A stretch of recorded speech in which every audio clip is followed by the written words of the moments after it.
Hello and welcome to Enchantment of Eternity's review for Star Trek The Next Generation Season 2. This video is part of a series of videos where I review every episode of Star Trek The Next Generation, one season at a time. In this video I will cover all the episodes of Star Trek The Next Generation Season 2. So as I talked about in my Season 1 review, previous videos I said that Season 1 was better than Season 2. And watching both seasons back to back, I can definitively say that I've completely changed my mind on that one. I think it's very clear that Season 2 is in fact better than Season 1. I'm not sure exactly why I had that stance of Season 2 being worse than Season 1. I think it's because I don't like Dr. Pulaski, which I don't.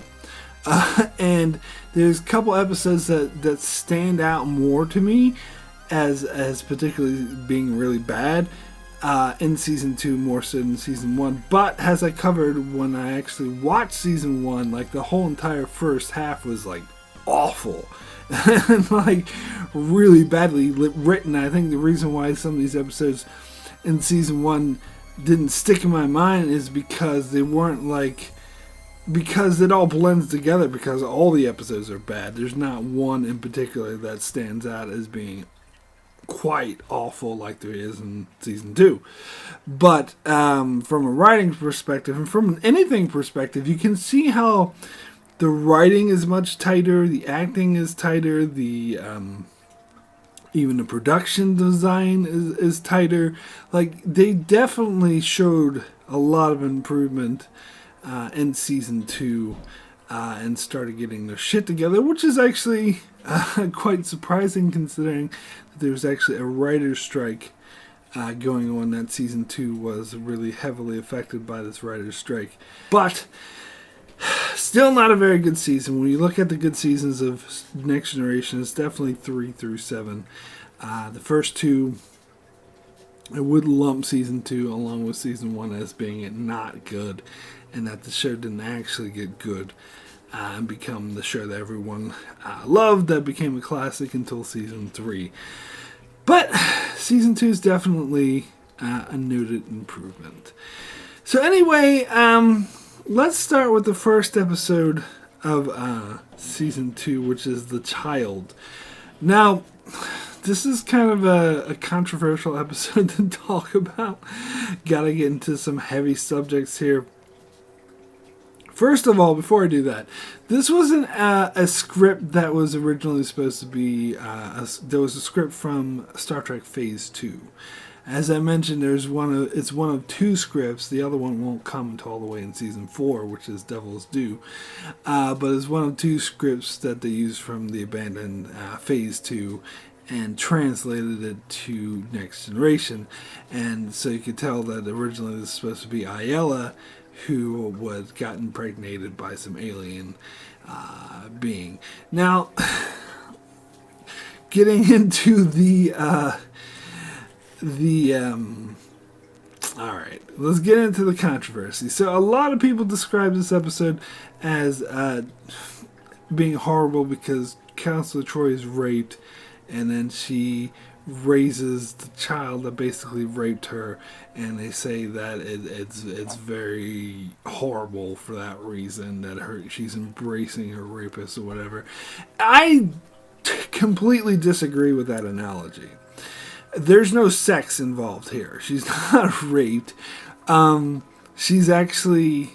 The better analogy would be that she's artificially inseminated against her will. Which, don't get me wrong, still not a good thing, but it's got quite different connotations, and I think it's a better analogy. If that wasn't enough, there's another heavy topic that this episode gets into, and that's abortion. Now, some people, again, could misread it to say that it's giving a pro-life message, because Counselor Troy, when the possibility of having abortion is brought up, Counselor Troy refuses to do it, saying that she's going to have the baby, even though, again, people might make that rape analogy and saying that women should be able to have an abortion if they get raped. But again, I don't think that analogy fits. But moreover, I would actually argue against that interpretation and say it's pro-choice. Even though Counselor Troy chooses to have the baby, the point is she chooses to have the baby. And I think this actually comes across very strongly when they're in this meeting and you have like Picard and Riker and Worf and basically all the men sitting there talking about what Counselor Troy should do with the baby. Oh, should we let her have the baby? Should we abort it? Whatever. Worf is like, kill it. And Riker's like, oh, what's the blah, blah, blah. And I think the scene actually was done very well and powerful. As again, I think this is a strong pro-choice message because they have Riker and Picard and Data and Worf, talking, oh, what should we do with the baby? And they kind of, the way they do the sound effect is that the voices get mumbled and they focus on Troy as if this is in her mindset and that she's kind of blocking out the mumbling of all the men, blah, blah, blah, blah, blah, talking about what she should do with her body. But as soon as she speaks up and says, I don't care, take whatever precautions you want, I'm having this child. That's my choice. And as soon as she does it, Picard's like, okay, that's that. That's the end of discussion. So to me, that's actually a very strong pro-choice message because pro-choice doesn't mean abortions always. The pro-choice means the mother chooses.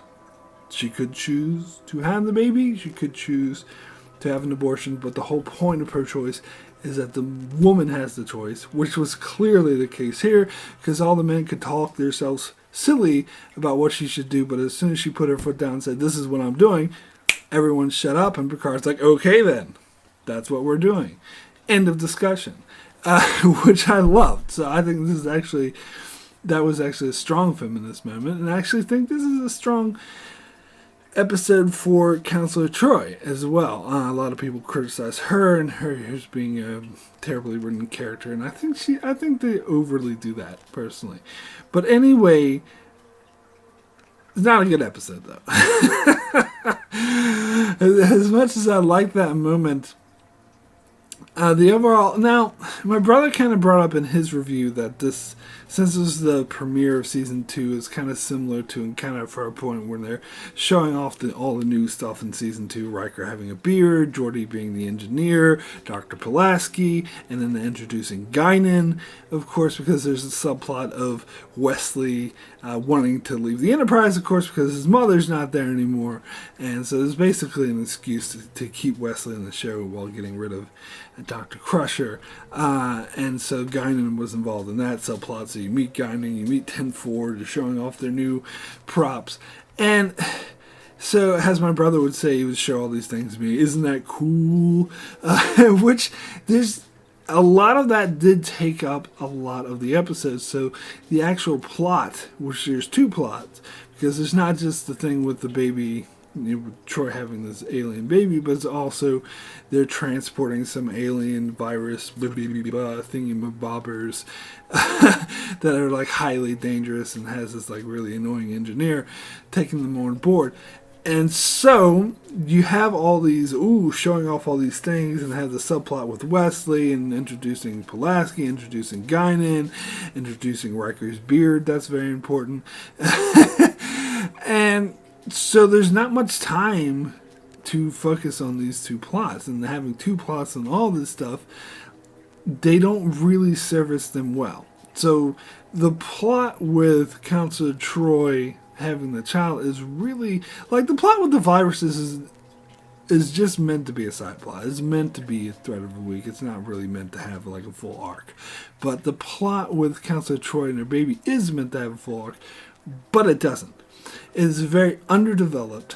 It doesn't really, like, nothing really happens. Basically, she gets pregnant, she gives birth, the baby grows really fast. It accidentally causes the virus to mutate, which puts the ship in danger, so it decides to kill itself and leave.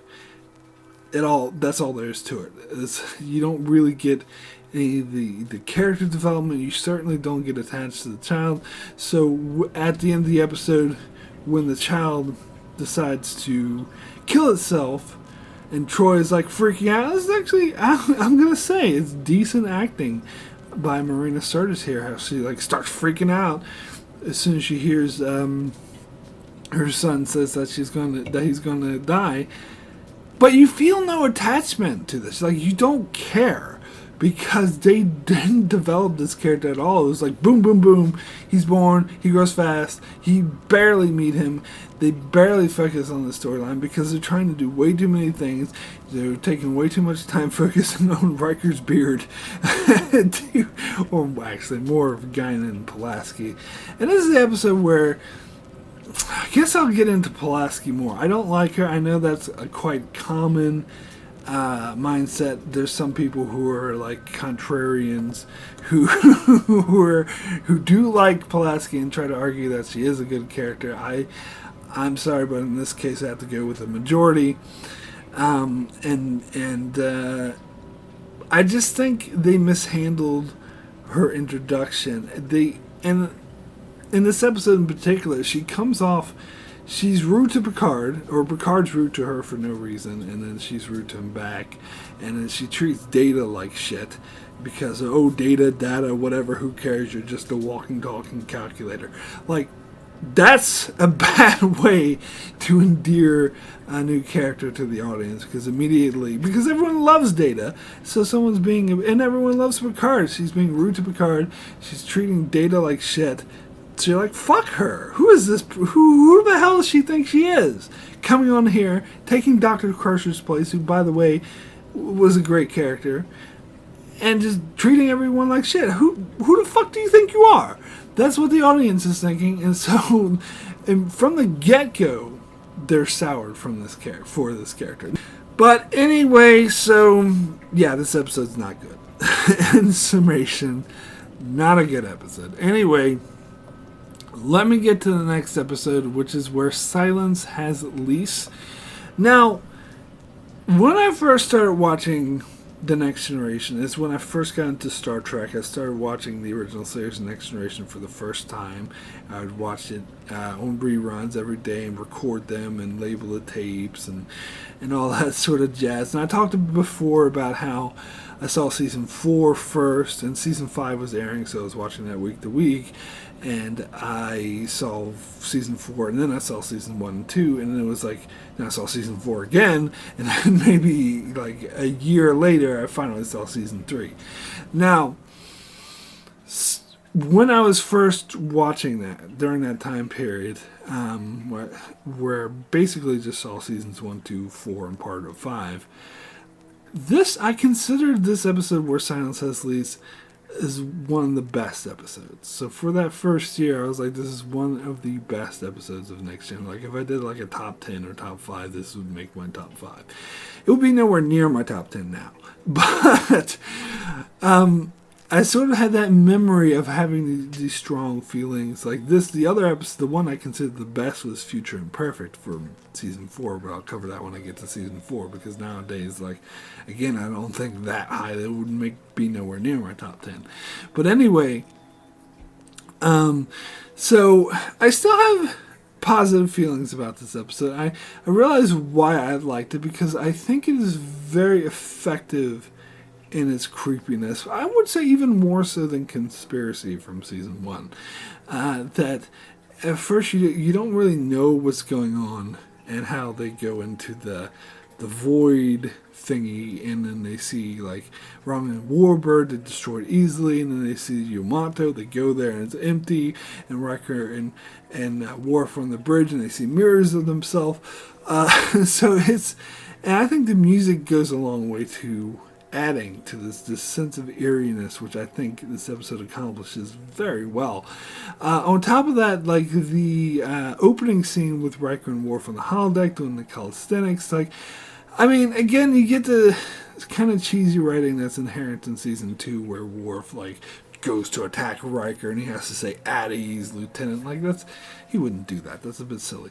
But it was still a great scene that they were sort of fighting those holographic monsters. And they played off of the Riker and Worf dynamic throughout the episode very well, I might say.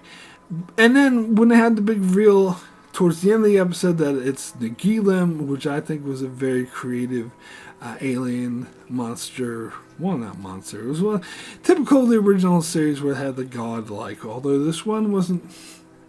I mean, it wasn't really godlike. It came off more as like curious, and I love that it was basically the Enterprise was in a lab. It was like a lab mouse that was being tested and toyed with, and that he eventually, Nagilum, wanted to kill half the crew. And they had this really great philosophical discussion that Picard has with Data. Well, not really Data, it's like a fake Data that Nagilum created, but it's still a really interesting philosophical discussion about the nature of death. Ultimately, I love this episode because of that, and I think the stuff with Nagilum is very interesting. But as I said, like, this episode is not as great as I remember it being. That once I saw how good the show could be after this definitely, I wouldn't say is one of the better episodes of the show, but it's still a good episode. I think it's effectively creepy and eerie, and it gives you a lot to think about. Let me get into the next episode, which is Elementary, Dear Data. Alright, cool. I don't have to get into any heavy topics here. Well, sentience, I guess. But now, this is another episode that in recent years I actually hated, or said I hated it and rated it quite low. But watching this again, I kind of feel like I was being too hard on this episode. It's actually not that bad. I think maybe I was just looking poorly on Season 2 as compared to Season 6 when Moriarty makes his appearance, because Season 6 is like way better. But, so this episode is decent. I thought it was really interesting. I think, like, the whole concept, they introduced Data's love for Sherlock Holmes in Season 1, so it was great to finally see him on the holodeck, and of course they introduced his android nature again, where he doesn't really get it, and he, like, recites the novels and solves the mystery before they even starts, and then pisses Geordi off, which I like. I think that was a very good dynamic, and I even didn't mind Pulaski in this episode, because she wasn't being that rude to Data. She was giving him the benefit of the doubt a little bit, but she was kind of challenging him and pointing out, like, well, he's just a machine, so he's not going to get this nuance. And Geordi's like, nah, fuck you, I'm going to prove you wrong. And they have this, like, friendly bet on a wager on the holodeck. So I think that was all very interesting. Now, pardon me for getting a bit nitpicky here, but I think the premise of this episode is a bit ridiculous. I'm sorry. The premise I'm referring to is that Geordi says to the computer, create an adversary, an opponent capable of defeating Data, and this causes the computer to create a sentient life form. Bullshit! Come on. I mean, really, if it's that easy to fucking create life, all you have to do is, like, misspeak to the computer, then everyone would fucking be creating life like crazy. Like, you have sentient holograms all over the fucking place. I think that's a bit fucking ridiculous. Also, like, and I know everyone who reviewed this episode pointed this out already, but I have to point this out too, is that Moriarty notices the arch and notices the computer before the Forge even says this. So why the fuck is he noticing the arch and being sentient before Geordi even said? Because I don't know. So the premise of this, I think, is ridiculous. I think you can't create sentient life just by saying create an opponent. And like when they were figuring this out in the ready room, and Picard points it out, like, what are your exact words? And LaForge's like, I told the computer to create an opponent capable of defeating Data. Oh, that's it. So they created a sentient. No.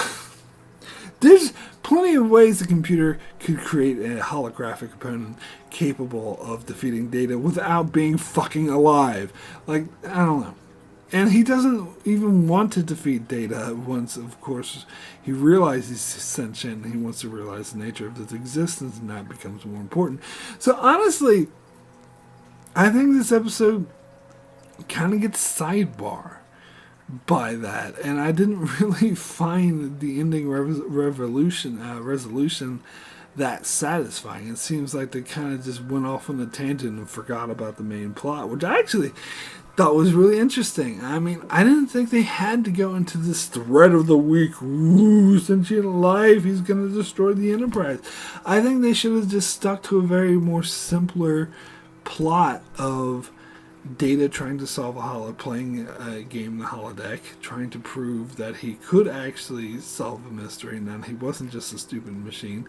And with Pulaski, and I wish that they would have just played that out instead of. But no, that's not good enough. They can't have a low-key character story like that. They have to have the Enterprise in danger and create this new life form. Woo! I don't think they should have done all that. But yeah, I mean, I think I'd say this episode is decent. It's okay.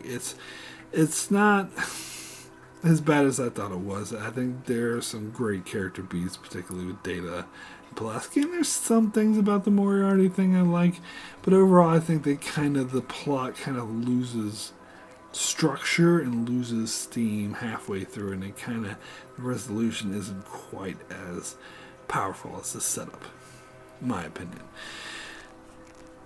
Alright, so let's get to the next episode, which is one of those terrible episodes I was talking about, and that is the Outrageous Okana. This is what I think of when I think how terrible Season 2 was, or one of the episodes I think of anyway.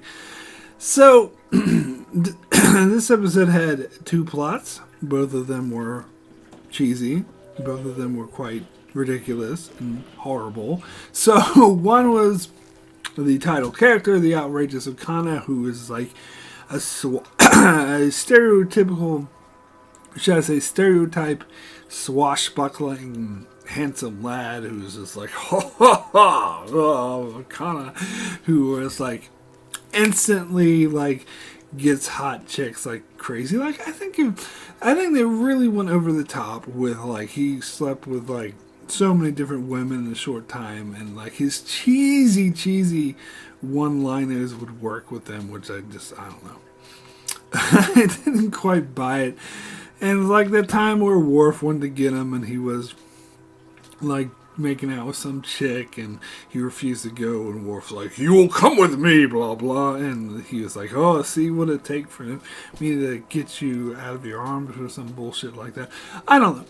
So it led to a plot where these two guys from different worlds that have these puny, tiny little ships that couldn't do anything to Enterprise, and they're just sitting there whining, "I want O'Connor, no, I want O'Connor, I want O'Connor," and one said that he impregnated his daughter, and the other dude said that he stole a thing from like his diamond or whatever from his son, but it turns out that the girl and the daughter from the one place and the son from the other were actually in love with each other, and Okana was just smuggling stuff in between them, or smuggling them together and bullshit. And I guess that's like mildly interesting, but who cares?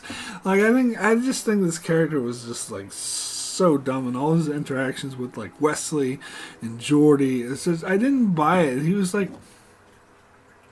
such like this stereotype of everyone would think that he's such a handsome swashbuckler, and he had no character, and I didn't give a fuck about him. So stupid. Anyway, get a B plot, which might possibly be even worse, with Joe Piscopo, who's a holographic comedian trying to teach Data about what's funny is. And, I will say it is an interesting concept for Data to try to explore humor, because he doesn't really get humor, and he feels left out, and he feels like he wants to understand humor. But it wasn't resolved. It wasn't really explored in any way. Like, it wasn't resolved at all. It just resulted in Data walking around like an idiot because he was getting his information from a mid-50s or 60s comedian, or maybe he was from the 80s. Let's be fair, he could have been from the 80s, but he was talking about Jerry Lewis and jumping around going, "Ahoy!" and which is missing the point of Data wanting to join in with his friends in humor. So this episode sucks. That's my point. Anyway, let me move over to the next episode, which is A Lot as a Whisper. And, yeah, whatever. I mean, fine. It's this episode, fine, whatever. So, Ambassador Riva...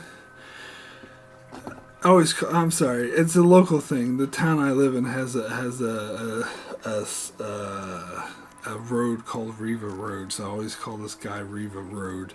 Anyway, you could call him Riva McIntyre as well, but I always call him Riva Road. But anyway, Riva is this ambassador who's naturally deaf.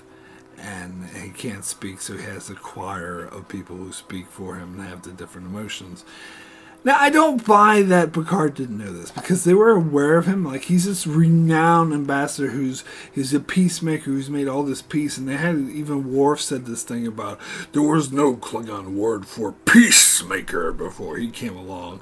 And everyone's like, oh, I understand why you're so apprehensive. I don't. Why is Worf so apprehensive? Because the guy helped broker peace between the Klingons and the Federation. I don't get it. And, well, anyway, so he's this world-renowned, or galaxy-renowned peacemaker, diplomat, and they didn't even fucking know he was deaf. It's shit like this that they do a lot in Star Trek, particularly the first 2 seasons of TNG, which I just don't buy. I'm sorry, but I don't. So, also, I couldn't get over it because there's 3 people in the chorus. One of them was played by John Delancey's wife. I remember that much. She was like the sort of, I guess, reason. Like, there's this other dude who's actually would go on to play Degra years later in Star Trek Enterprise. He was like the logic.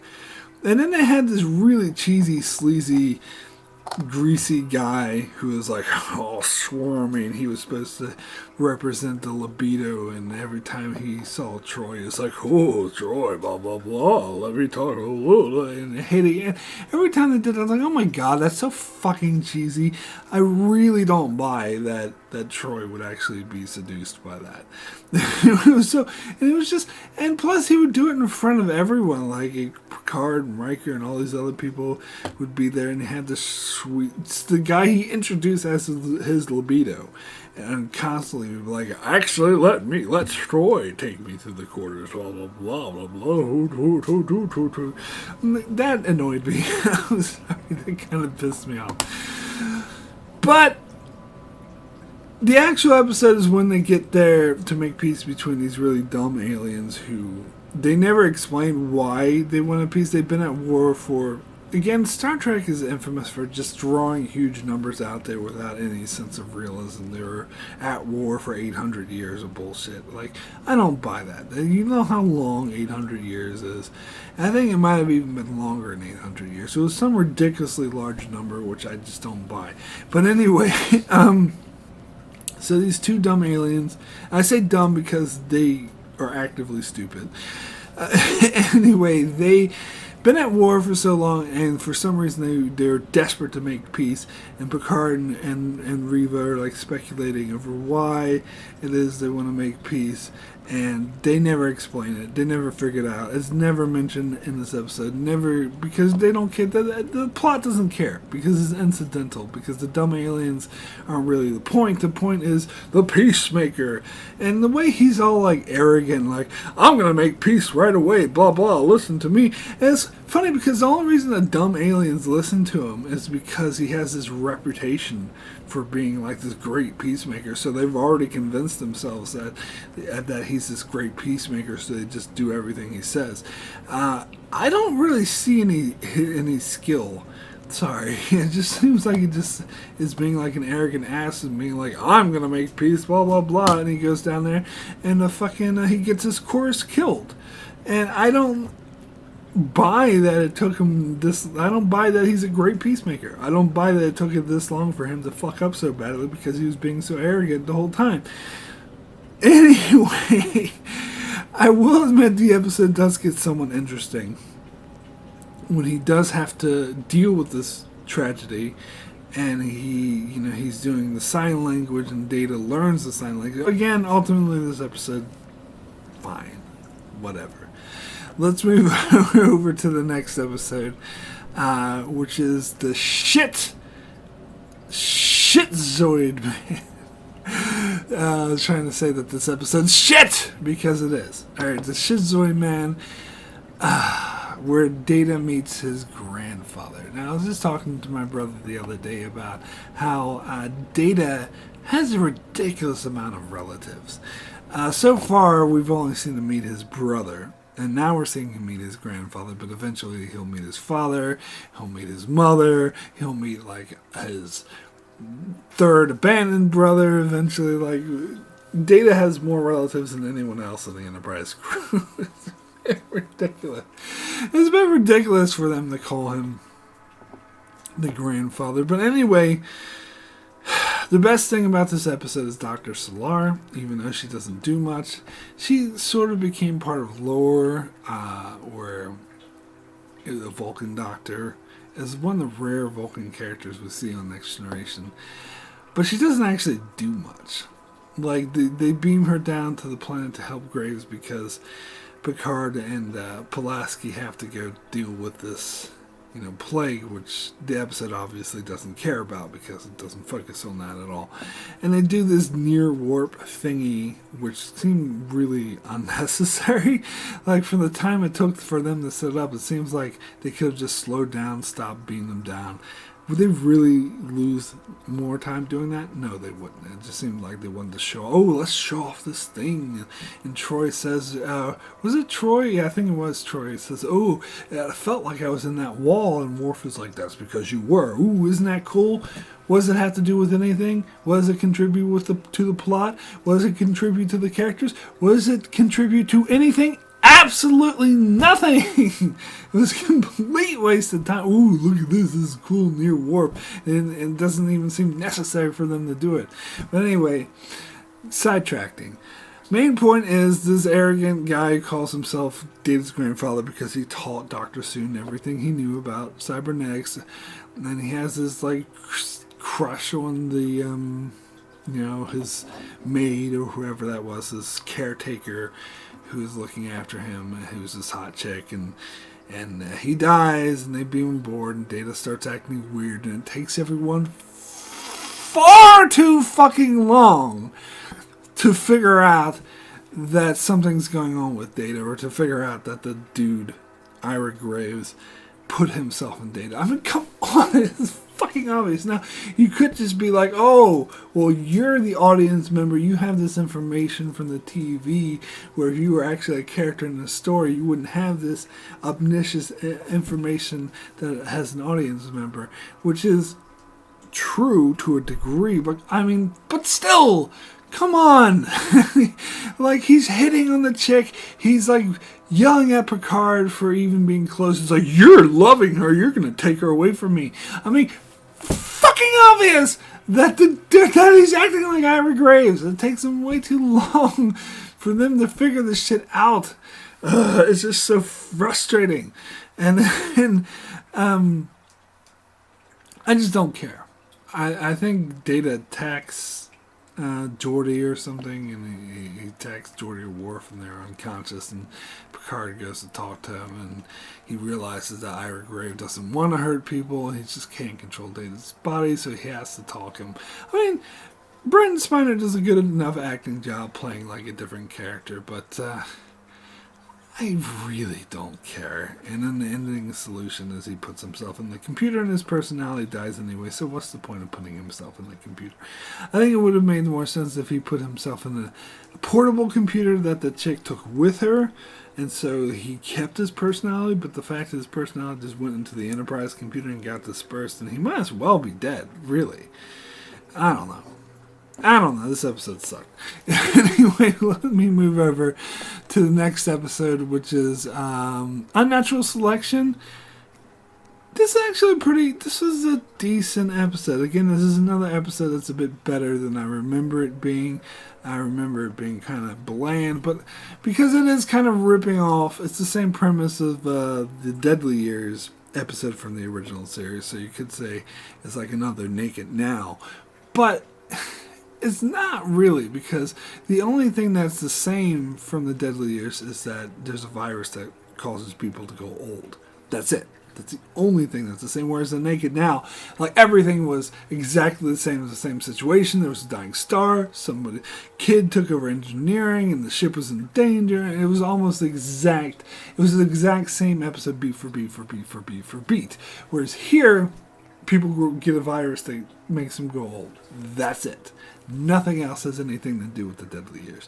And so that's fine by me.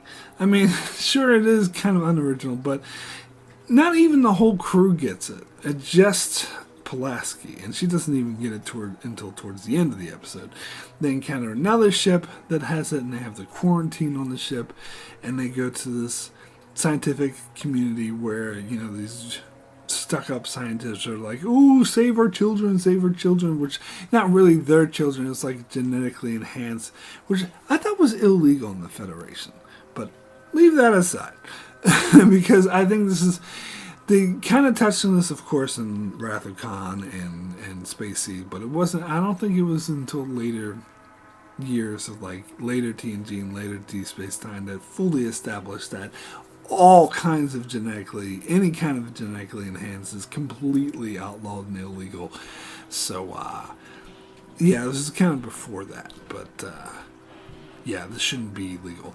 But anyway, they had these genetically enhanced kids who are, really adults, but they're called kids because they're actually the age of children, even though they look like adults.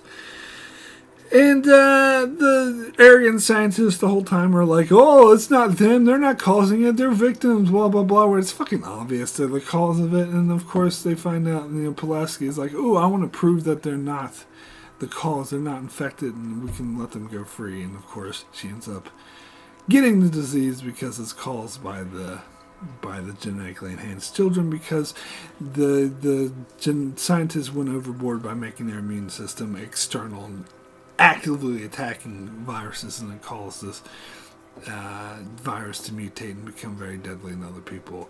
Whoopsie.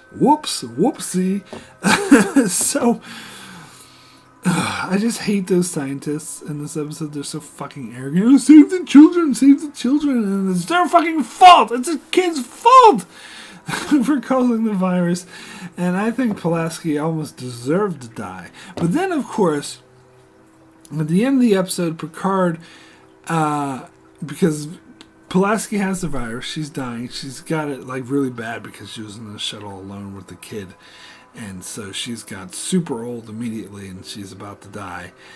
But Picard is struggling to save her life, and he manages to do so by using a method known as magic. Poof! Wave his wand, and Pulaski's healed. Now he uses the transporter magic. I guess it's like a magical transporter. Must have borrowed it from Littlefinger, and it magically cures Pulaski. That's basically what happens. The transporter is like a magical instrument that can cure anyone's illness, but only if the plot requires it to. If the plot requires it not to be magical, then it's not magical, but if the plot needs it to be. Anyway, so that part of it was dumb. But I did overall like this episode, even though the magic part was kind of stupid. The kind of feud between Picard and Pulaski throughout this episode was kind of dumb. But I thought the thing with the kids or whatever was interesting enough, and I think it was very the way that like it was treated that very dire that a whole ship died and they had to like destroy it and had this memorial. It was very dark and foreboding. I think it was done well. So I don't know. Whatever it was, I liked this episode. So next episode is A Matter of Honor. I don't know. I think this episode is well liked more than I like it. I do like it. I think it's a good episode. But I definitely... This is another sort of... It's similar to Heart of Glory in Season 1, where it's another precursor of the Klingon thing, which they didn't really figure out. Well, maybe later this season, which I'll get to, but really not until Season 3. The Klingon thing, because the Klingons, I don't know. There's something about their portrayal in Season 2, although this is the only real Klingon episode, but we have Worf throughout Season 2, which I think they kind of overdo his Klingonness, for lack of a better term. But the thing is that the captain, I think his name is Korgan in this episode, he's stupid. He acts like a moron. And I think the episode tries to portray it as if he's just being a Klingon. This is the way Klingons are.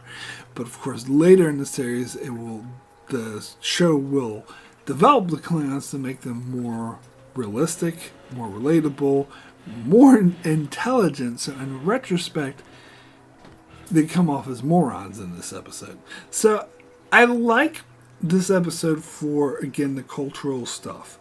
The Riker like eating all the Klingon food, and then talking to Clag, and the other women that were hitting him. I'm like, all the character stuff in this episode is great. It's just the plot, the fact that they had to have a threat of the week ruined the episode. Well, it didn't ruin it. It's still a good episode, but it definitely brought it down. And also, I didn't really care for the character of Murdoch. How he was like an exchange from the Benzite, I guess. Even though there's Benzites in Starfleet, there's still... I guess you could argue there's Klingons in Starfleet, but still, I don't know. But anyway, he's like, oh, I'm a genius. Oh, I'm so arrogant. Oh, I know everything right. Oh, Captain, blah, blah, blah.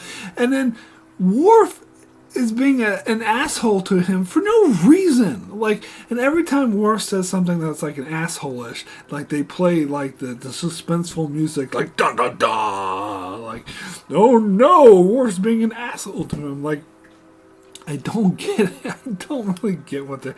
I guess they're just trying to ramp up the tension because you can't have an episode without all this artificial tension. I don't know.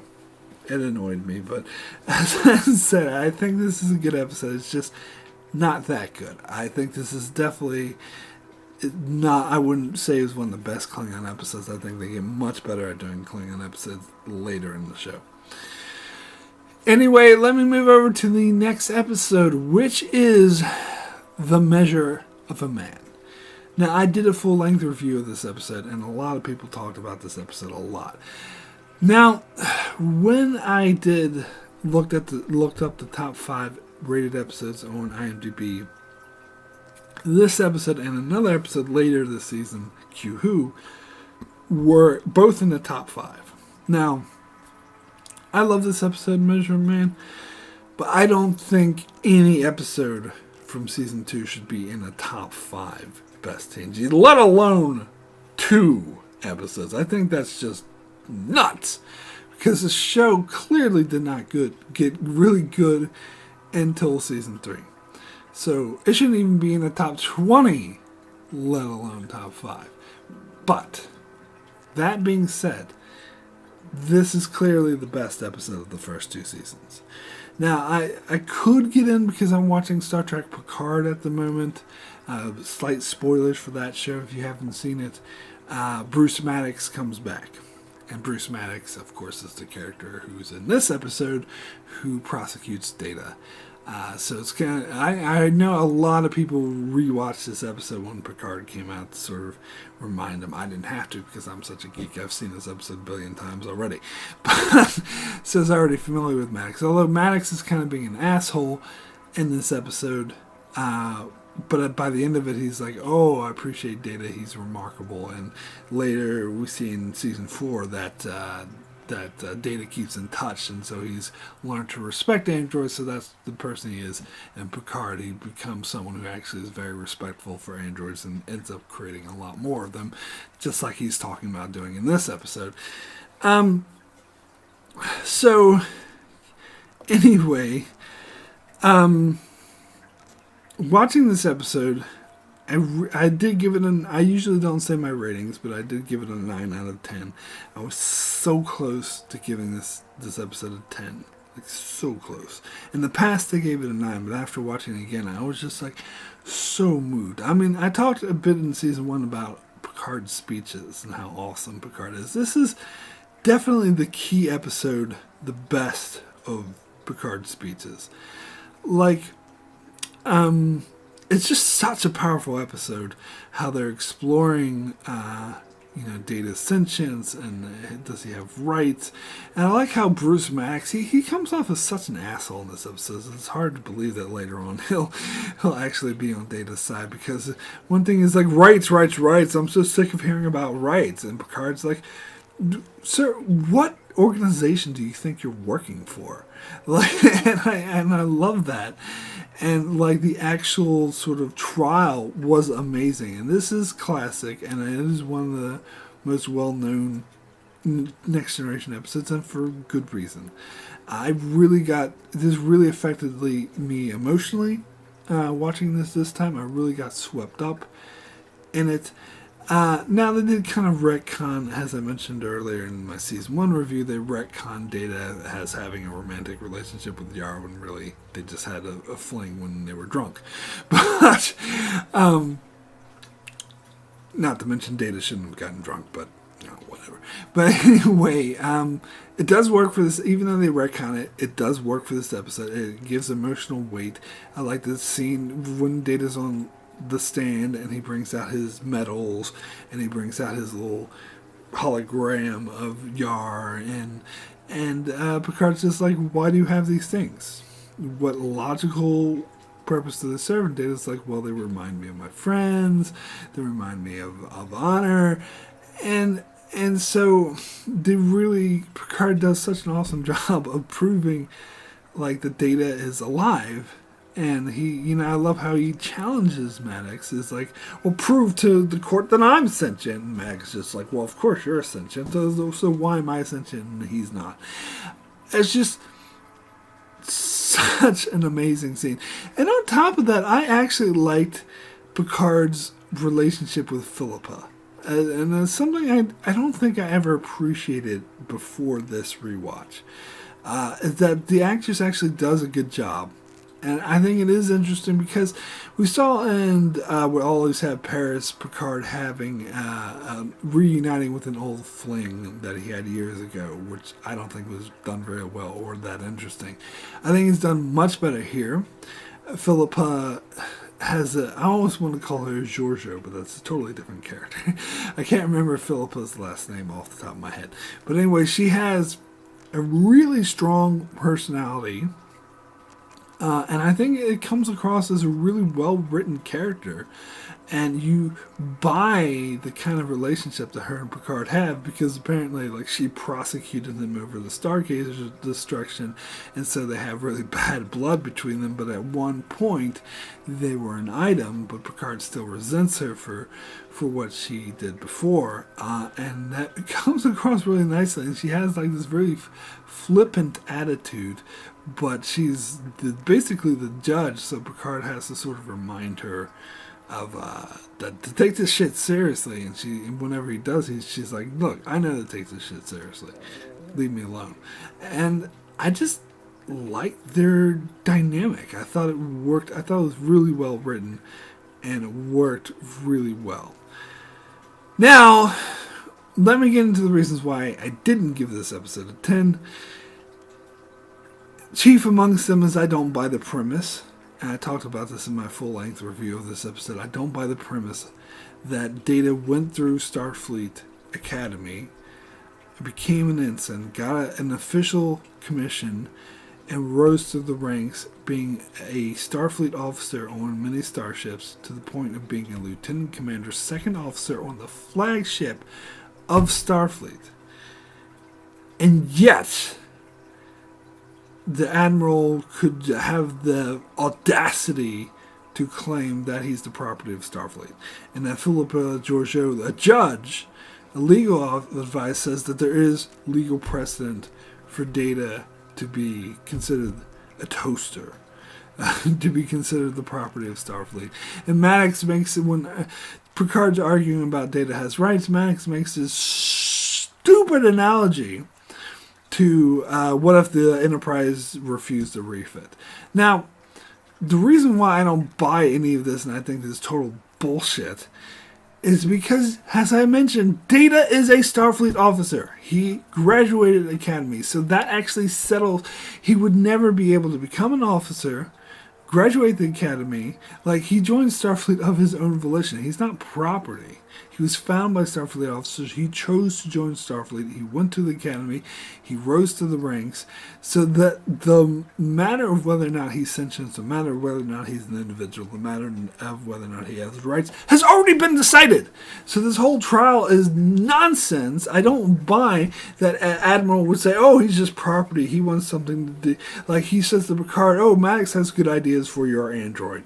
Like, it's Picard's property, which clearly he's not Picard's android, because he's a Starfleet officer who was assigned to this ship. He's no more property than fucking Riker or Worf is.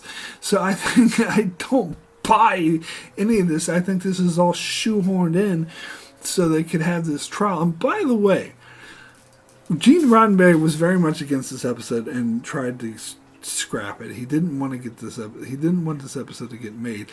And as much as I disagree with him, because I think it's an awesome episode, I can see why. Because it portrays Starfleet as a bunch of assholes, as a bunch of idiots who, this individual who went through the Academy and became an officer, all of a sudden they're treating him like property. They're basically treating Starfleet like these slave owners all of a sudden, which doesn't make any sense, and it completely defies Roddenberry's vision for Star Trek. So I could definitely see why he wanted to scrap this episode. And frankly, I think they had this great idea for this trial, which again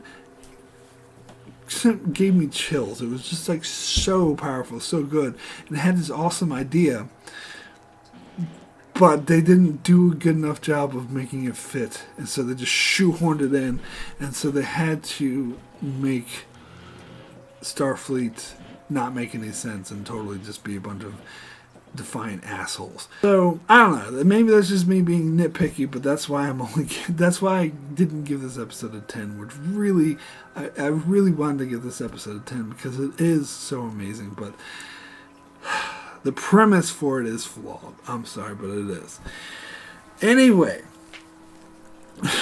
let me move to the next episode, which is the Dolphin, or however the fuck you pronounce it, which is about Wesley falling in love with a shapeshifter. Now, I did give this episode a poor rating, but I don't think it's terrible. This isn't one of the worst episodes of the second season, because I did kind of like Wesley, his romance with the shapeshifter lady, and I kind of like the dynamic between the princess lady and her guard, whatever, and how she was really overprotective to the point of like wanting to kill a sick patient who was nowhere near a threat to her, and they like shapeshift into this monster, and Worf had to like fight her. Like, that was cool. I think the dynamic between those two characters, who were both guest stars, who actually played by decent actors, and they did a decent job. Usually a lot of guest stars like are not good, and they kind of blow it, and these two actually did very well, and the relationship between them was kind of cool. But where this episode loses me is towards the end, where Wesley finds out that his love interest is a shapeshifter, and all of a sudden he's like, "Oh, well, you're a shapeshifter. That's disgusting. Why are you lying to me? I'm not going to be with the shapeshifter. Ew." And then 2 minutes later, he's like, "Ah, actually, I changed my mind. I love you. Let me say goodbye to you."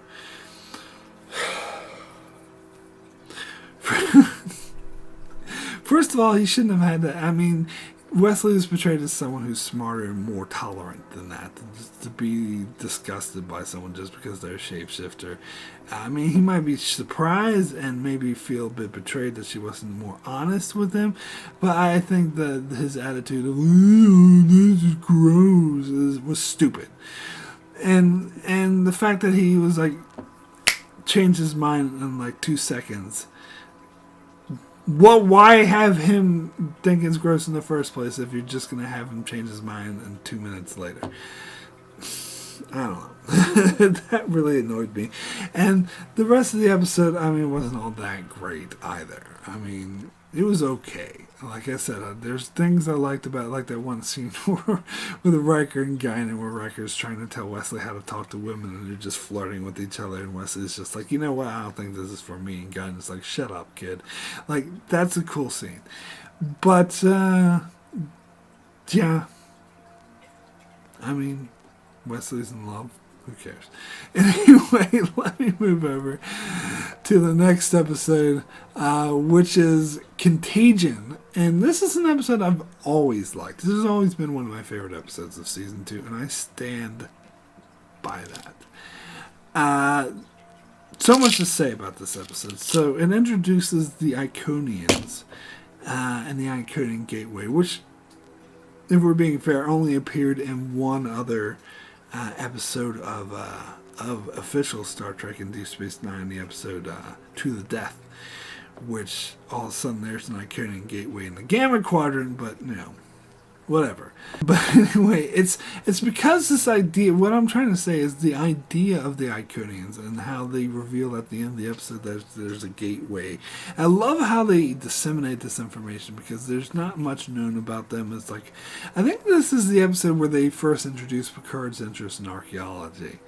And it's kind of like this legend that people didn't really think is real, but this other captain, the captain of Yamato, and every time I hear people say Yamato, I'm like, Yamato so fat. Oh, sorry. That's really dumb. But that's what I keep thinking. Anyway, the captain of the Yamato is investigating this, and Picard, after he dies, Picard takes up the investigation, and they're known as the demons of air and darkness, and at the end of the episode, the reveal is because they have this gateway, and Picard even reasons that the legends of them being like these demons and warlike is actually probably false and just created because history is written by the victors.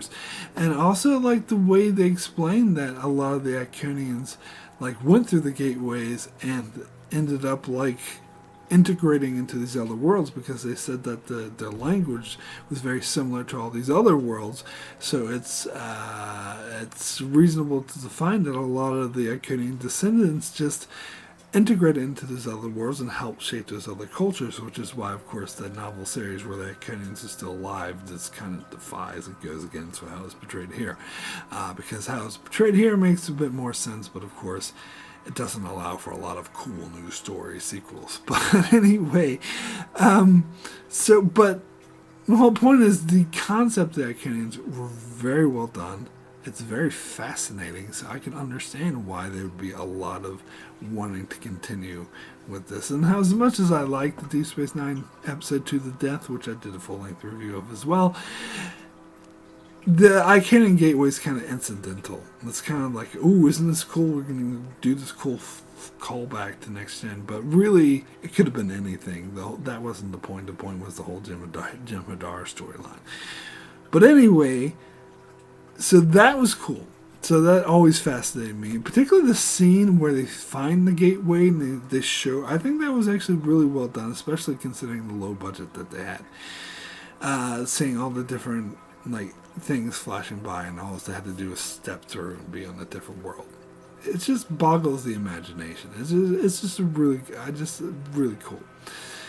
But the other thing I mentioned about this episode is that this is the first real appearance of the Romulans. I mean, well, since the Neutral Zone, because they were first mentioned, name dropped in Angel 1, but then that was kind of retconned later when in the Neutral Zone they kind of pretend that never happened, because they say that the Romulans and Federation had no contact for like 80 years or some bullshit. And, that Neutral Zone, I talked about that before, how it was kind of contrived. It was like, we're back! Dun, dun, dun, dun. Where, here's the real first occurrence of the Romulans as being villains. So now they were name dropped in previous episodes, like where Silence says least, but that wasn't really the Romulans. It was just an illusion. But the whole point is that they're the main villain of Next Generation, because season 1, I talked about this before, Ferengi was supposed to be the main villain, but they realized that they're stupid. So they changed mid-season and realized the Romulans, but this is the first time they're actually using the Romulans as the main villain, not just saying threatening war back or some whatever bullshit they did in the Neutral Zone. So, and then of course season 3 is when they'll really establish them as a villain, because we'll see them a lot more in season 3. But this is really the first time they're using him as the villain. So that was cool as well. And the whole thing, of course, about the computer virus and how that's destroying the systems, that was cool as well. I think that was very effective. Like the scene where Geordi was trying to tell Picard to destroy the probe, otherwise they were fucked, but the turbolists weren't working. It was like throwing him around, like, and they just threw him on the bridge. Like, that was cool. But here's the thing, and I've heard some jokes about this. So Data gets the virus on the planet, and they beam him back to the Enterprise, and then he dies, and they're like, oh no, Data's dead, which, death fake out. So many death fake outs in this show. This is one of the first ones. Of course he's not fucking dead. But anyway, like, oh no, Data's dead. And then he comes back to life, and Geordi's able to figure out that the solution was to reboot, was to turn everything off, purge the system of the virus, and then turn it back on. Any fucking person in IT would tell you to do this. I think I heard some joke compared to, like, I never watched the show, but apparently there's a show called the IT. Was it something? Oh, the IT Crew or the IT something? I can't remember what it's called, but some British show. I think they had an American version that sucked too. But anyway, the IT Crowd, that's it. So, and they make jokes constantly about how they constantly just say turn it off and turn it back on again. Well, did you try turning it off and turn it back? I think I saw this one thing where they just had a tape recorder so he didn't even have to say it. He just turn it off and turn it back on again.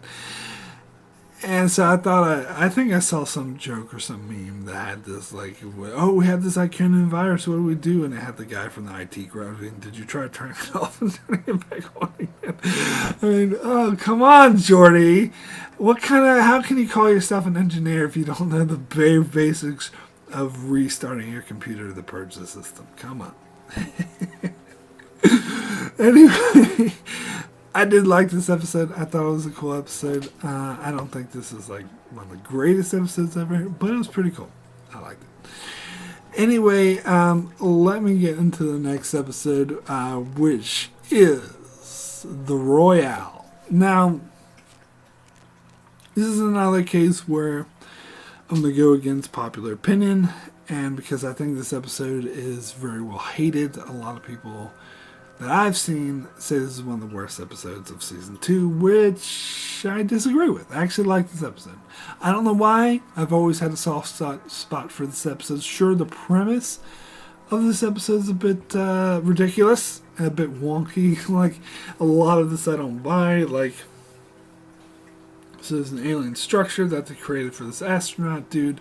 They were able to read a book that was in English, and they were able to recreate the situation of the Royale. And for some reason, the away team's trapped and they can't leave, which they never really explained why they be trapped and not be able to leave, until they play the part of the characters of the foreign investors.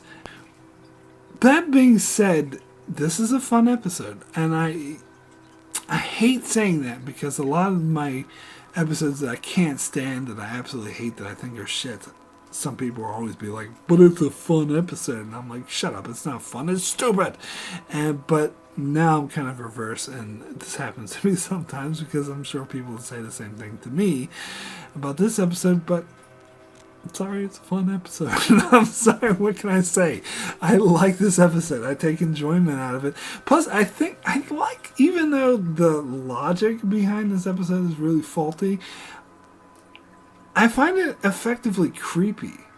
I mean, not only is it like a fun episode where Data, gets to hang out with this cowboy and play roulette, or what does he play? Yeah, he plays roulette. He also plays blackjack.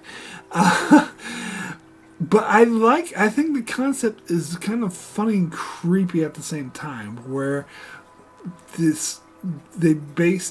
think there's something about like aliens finding this book and thinking that this is how humans react, but really it's a secondhand novel. This is a really interesting, fascinating concept to explore. Even if the way they chose to do it didn't really add up, it was still a very fascinating concept, and I found it effectively creepy that the scene where they find Colonel Ritchie's remains and they find his journal, and he's talking about, I have no ill will towards my benefactors because they are not, there's no way they can know the hell they're putting me through for having to live through this second-rate, horribly written novel over and over and over and over again. Like, that's really creepy when you think about it. And I think that was really effective. And I do like how Data and Riker and Worf, like, I love the choice of characters too. That because Data and Worf are such fish out of order in this situation, such oddballs. So seeing them interact with all these casino people, with this B-rate dialogue, was actually kind of cool. So yeah, I don't think this is the best episode ever. I give it a very low positive rating, 6, which is the lowest positive rating I have. But I think it's a positive rating. I enjoy this episode. What can I say? Anyway, let me get to the next episode, which is Time Squared. So, this is interesting. I mean, I always wanted to like this episode when I was a teenager. Like, I tried to convince myself this is one of the best episodes because it is. Talk about an episode that is really effectively creepy. Like, this episode is probably one of the creepiest episodes, or the eeriest.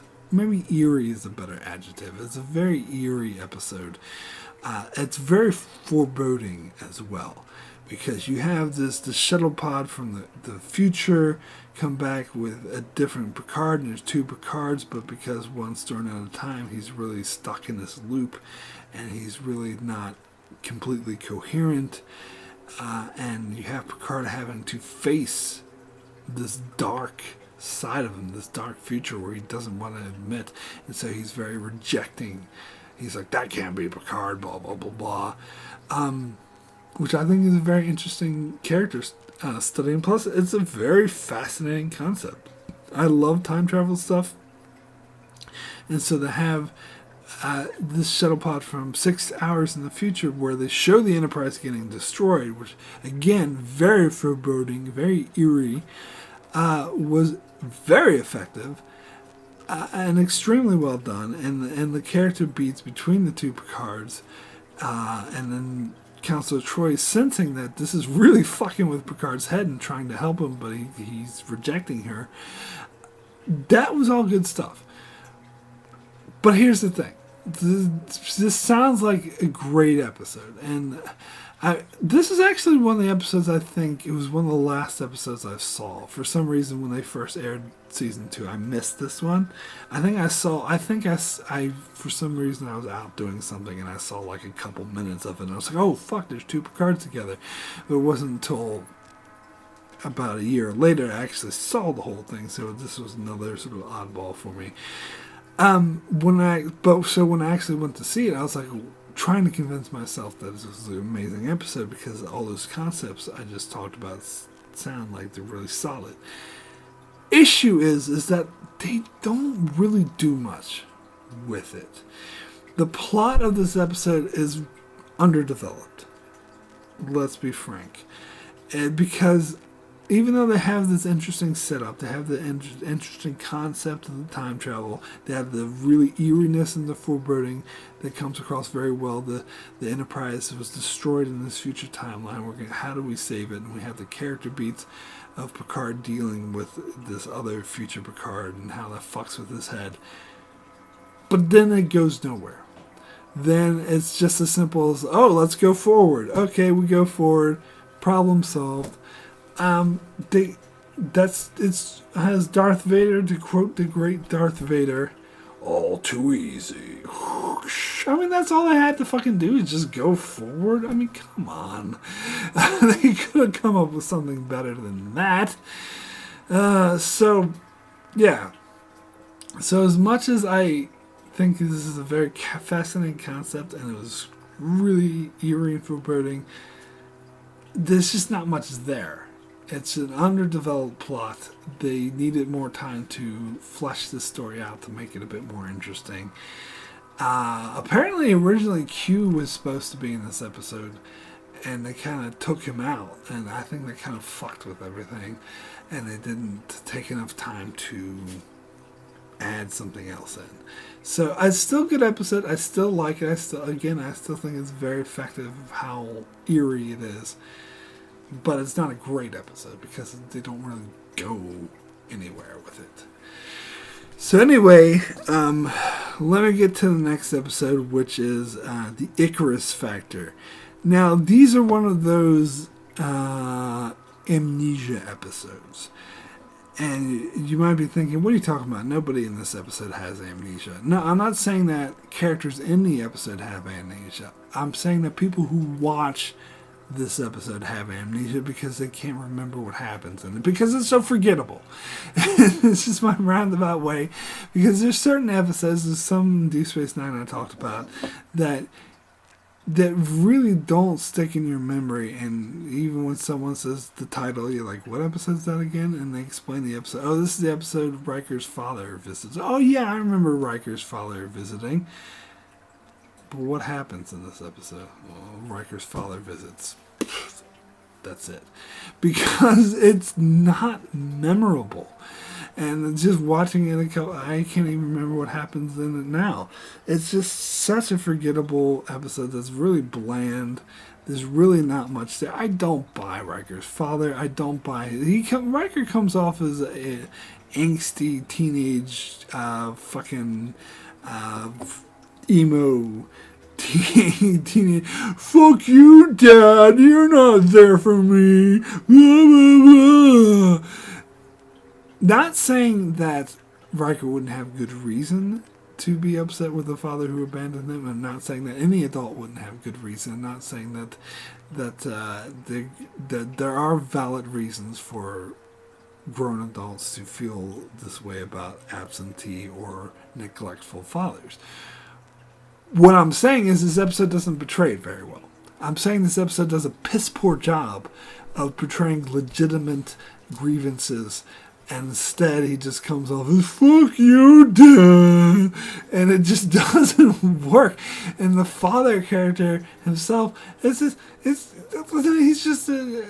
flat. He's uninteresting. They even try to say somewhere in this episode that he and Pulaski had a fling, which come on, that's ridiculous. Oh, Pulaski, who's serving with Riker, just happened to have a fling with his father years before, and they don't do anything with it. It seems rather pointless. And then all of a sudden he wants to have this like some Asian martial arts type fight with sticks or whatever, and like Troy is very pissed off about it. It's like, oh, these men have to beat each other, blah blah blah blah blah blah blah, blah, blah. Who cares? And Riker gets offered another command, and he turns it down. Now here's the thing: a lot of people point out how ridiculous it is that Riker had keeps turning down commands. Like it happens, they mention it, that happened before the show started. They mentioned this in Arsenal of Freedom. And then there's this episode where he gets offered a command and he turns it down. And then there's fucking Best of Both Worlds where he gets offered a command and he turns it down. And so it becomes a joke because they overdo it. They simply shouldn't have offered Riker this command so many times because it comes off as dumb. And this is just, I'm sorry, it's just not a good episode at all. Alright, so let's get to the next episode, which is Penpals. And so this episode deals with Data making friends with a girl from a primitive planet, pre-warp planet, but it's about to be destroyed. And so they're faced with the dilemma of the Prime Directive. Do we violate the Prime Directive to save an entire world, or do we just let the people die? Now, this similar premise is done again in season 7, which I think much better effect. In fact, I've heard other reviewers sort of classify this as one of the quintessential episodes that deal with the Prime Directive. I disagree. I actually think Who Watches the Watchers is more sort of indicative of discussing the Prime Directive and dealing with the Prime Directive. And the reason for that being because you might think that the premise of this episode is pretty geared towards the Prime Directive of, do we let these alien species die or do we intervene? But the reason why I think I never really thought of this episode as one of the key episodes of the Prime Directive is because it's not very well written. It's an interesting premise, but it's not explored very well. I think overall I'd say I like this episode because there are a lot of great character beats in it. Like, there's stuff with Picard doing the horse riding, and like the interaction between Picard and Data over this incident was really interesting. And of course, I love what they do with Data and the girl that he meets, and how they have this relationship, and how once she comes aboard the Enterprise, she's like clinging towards him and won't go anywhere without him.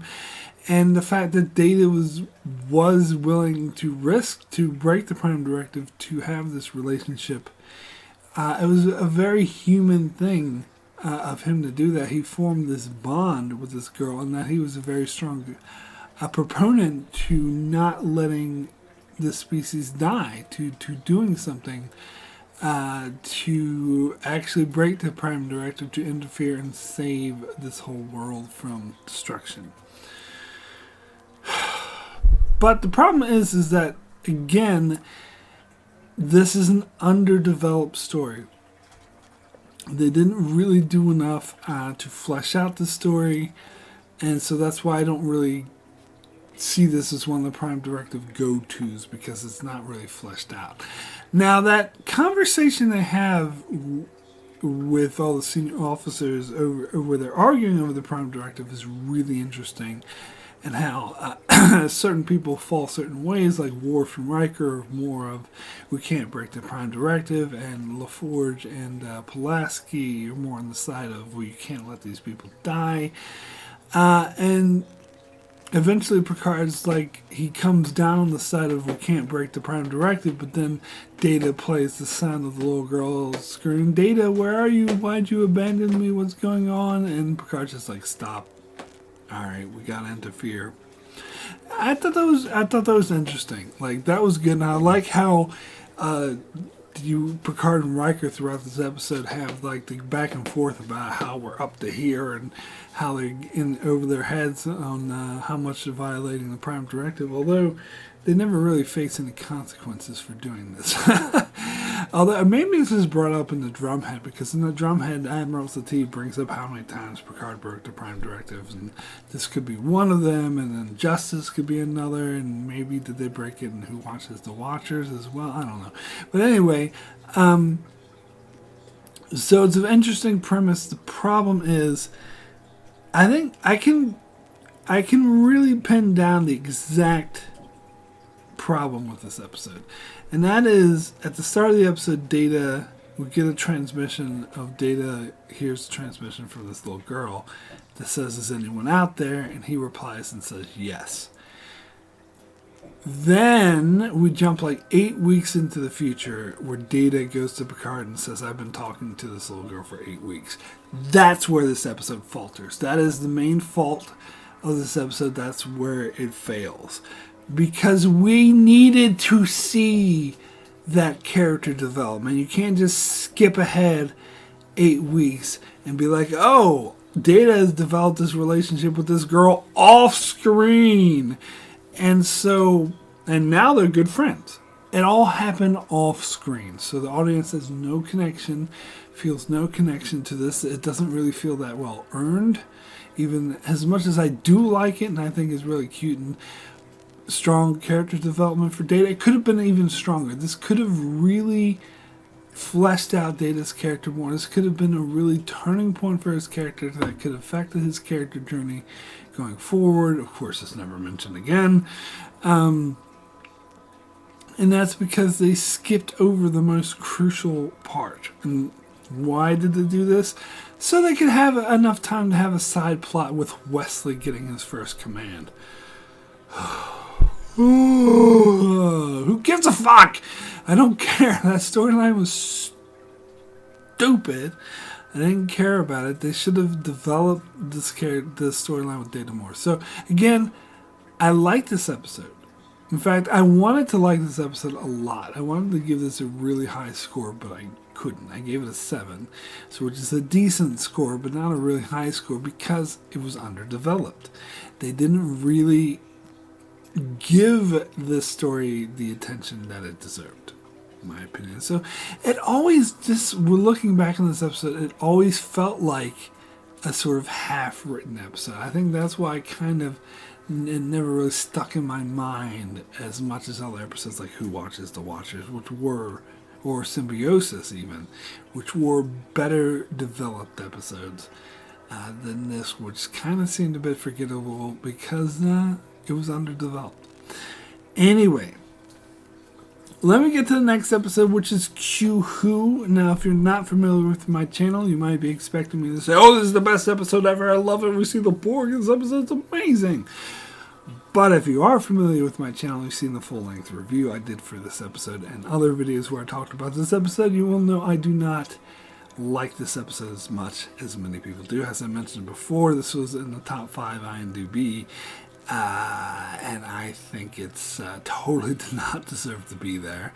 It's hard to say whether or not this would make my top 50. Actually, I will do a top 50 once I covered everything, so we'll find out. Actually, I can tell you that it won't, off the top of my head. Because usually episodes rated 7 or higher make my top 50, and I gave this episode a 6, which, to be fair, was actually an upgrade because the last time I reviewed it I gave it a 5, so I was willing to say actually this is a positive okay rather than a negative okay, but this episode's just okay because I think people just go a bit crazy over the Borg, particularly when this episode first came out. Like, I tried to convince myself I love this episode, but it's basically just because everyone else liked it. When I actually sat down and thought for myself and analyzed this episode, I realized that it's not that good. Okay, so there are things about it I do like most definitely the Borg is the highlight. This is a good introduction to the Borg. It was very foreboding. It was very creepy the way they portrayed the Borg and how they were unstoppable, and no matter what Picard tried to do, that he just couldn't win. Like, that was very cool, very effective, and sort of Guinan's, we get her backstory, and she's telling Picard, you need to get the fuck out of there. That was all good stuff. Problem is the Q storyline. I don't like the Q storyline. Like I talked about in the first season, how Q was in 2 episodes, and I didn't think he was very well developed. Later seasons developed him more because they made him a comedic character. Now, in this episode, I think he's better than he was in season 1. but he's still not as good as he will be. I think the episode we'll get to in season 3, Deja Q, is the episode that really establishes him as the character, the comedic character we know and love, who will be that way for the rest of the series, which is funny because a lot of people don't like Deja Q, where they love Q Who, where I actually disagree. But I'll get to that more when I cover Deja Q in season 3. For this one, yeah, I think having Q be the one to introduce the Borg was a bad decision. And to be clear, like, all accounts say that this was a last minute thing. Like, this script was kind of thrown together. Originally, the Borg were supposed to be throughout season 2, and they were supposed to be done in several different places. And then eventually, like, I think the showrunners didn't want, the producers, whatever, didn't want to do the Borg at all, but release Hurley went to bat and convinced them to allow them to do the Borg. And it has to say, like, Q was originally supposed to be in time squared, not this episode. And they kind of, or maybe they were supposed to be combined. They were supposed to feed into each other, be like a two-parter of sorts. But yeah. So all that went by the wayside, and it does feel like, watching this episode, it does feel like they kind of just threw this together at the last second because, oh, how do they meet the Borg? Oh, let's just have Q do it, I guess. Well, why does Q do it? Because he wants to join the crew. That's it. He wants to join the crew, and Picard won't let him, so he gets pissed off and flings him to danger to show how dangerous space is. It's a thrown together plot. I really am not comfortable. Like, I really don't like the concept that Q is the one that introduced the Borg to the Federation, because that kind of makes me feel like Q should be this really reviled villain figure that the Federation hates and wants nothing to do with, because he interfered with their natural development and introduced the deadliest foe earlier than what was supposed to be. Yet it's never brought up ever again, except in casually, like Janeway and like Voyager. It's like, oh yeah, Q, you introduced us to the Borg. He's like, ha ha, yeah, ha ha ha, ha ha ha, I'm responsible for the death of millions, ha ha ha ha ha.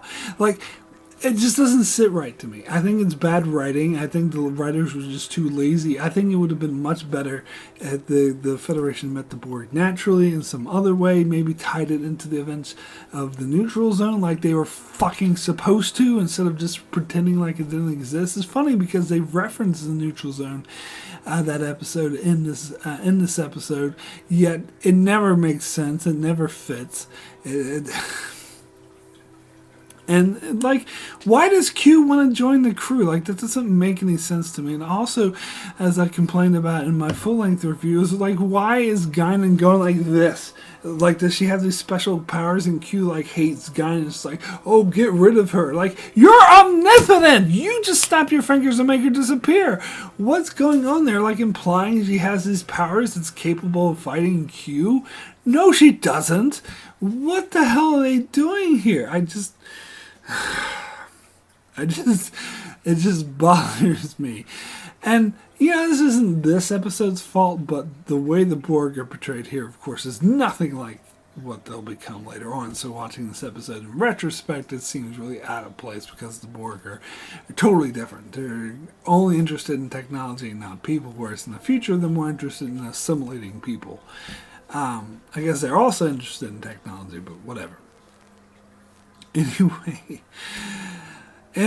so, yeah, I don't know. I think this episode's greatly overrated, is what I'm getting at. I think it's like I said, it's not a bad episode. It is. I do get why people like it, because it is really foreboding and scary as hell, like the way the Borg keeps going after the ship. But it's just got a lot of flaws. It was haphazardly written. They could have done a much better job writing this. So I think to call this one of the best, greatest episodes of Next Generation I just very strongly disagree with that. Very strongly. Anyway, let me get into the next episode, which is Samaritans Snare. Yeah, this is more the negative side of okay. Definitely not as good as Q, but It's okay. I think I boosted this rating up because of the Wesley and Picard scenes, which actually was the strength of this episode, where Picard tells Wesley the story of how he lost his heart, which of course would be the premise for the episode Tapestry in season 6, where I actually get to see see this happen. But I like him relating to Wesley on that level. I think Picard's acting a bit of a dick, like an idiot here, how he refuses to let Pulaski operate and refuses to let anyone know about his heart surgery. I don't know. I don't really like this portrayal of Picard. He's more of a tight ass in the first 2 seasons. He'll lighten up a bit more after season 3. And again, the first 2 seasons weren't as good as the rest of the show. Now, as far as the other plot with the Pakleds, this is a bit... I think they went a bit too far with them. We like things that make us go. Obviously they're underdeveloped and they're stealing on their technology and they shouldn't have the technology that they have. But come on. Their intelligence level is below that of current times where we can't travel through interstellar space. So how the fuck did they ever get to travel through interstellar space in the first place?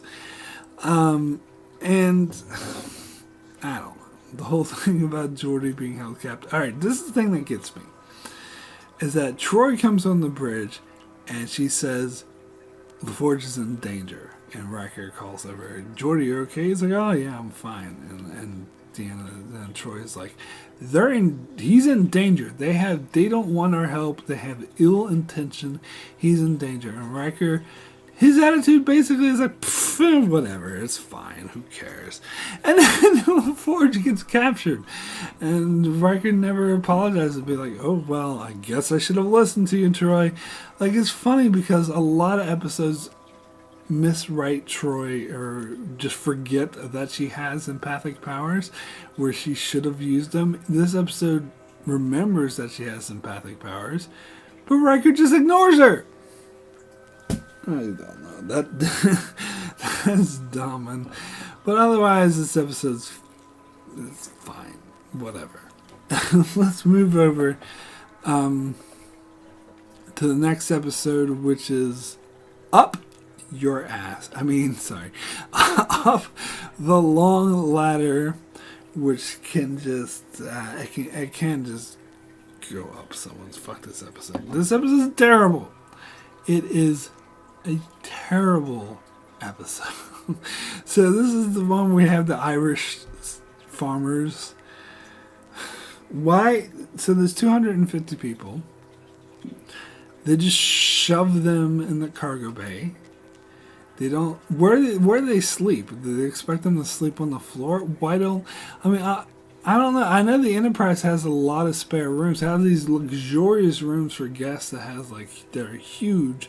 Yet they're making these people sleep on hay, and nobody bothers to look after them and make sure they're doing okay. It shows them how to use the fucking replicators. Instead, they try to start a fire. Oh, because we have to have this funny joke where they start to talk about lightning bolts coming from the ceiling because they don't understand that they're on the ship.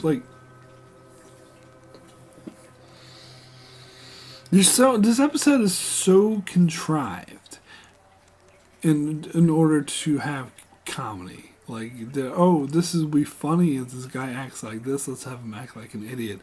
And I've also heard about how Star Trek writers are often really stereotype and cliche the Irish, and they often can be quite offensive to Irish people.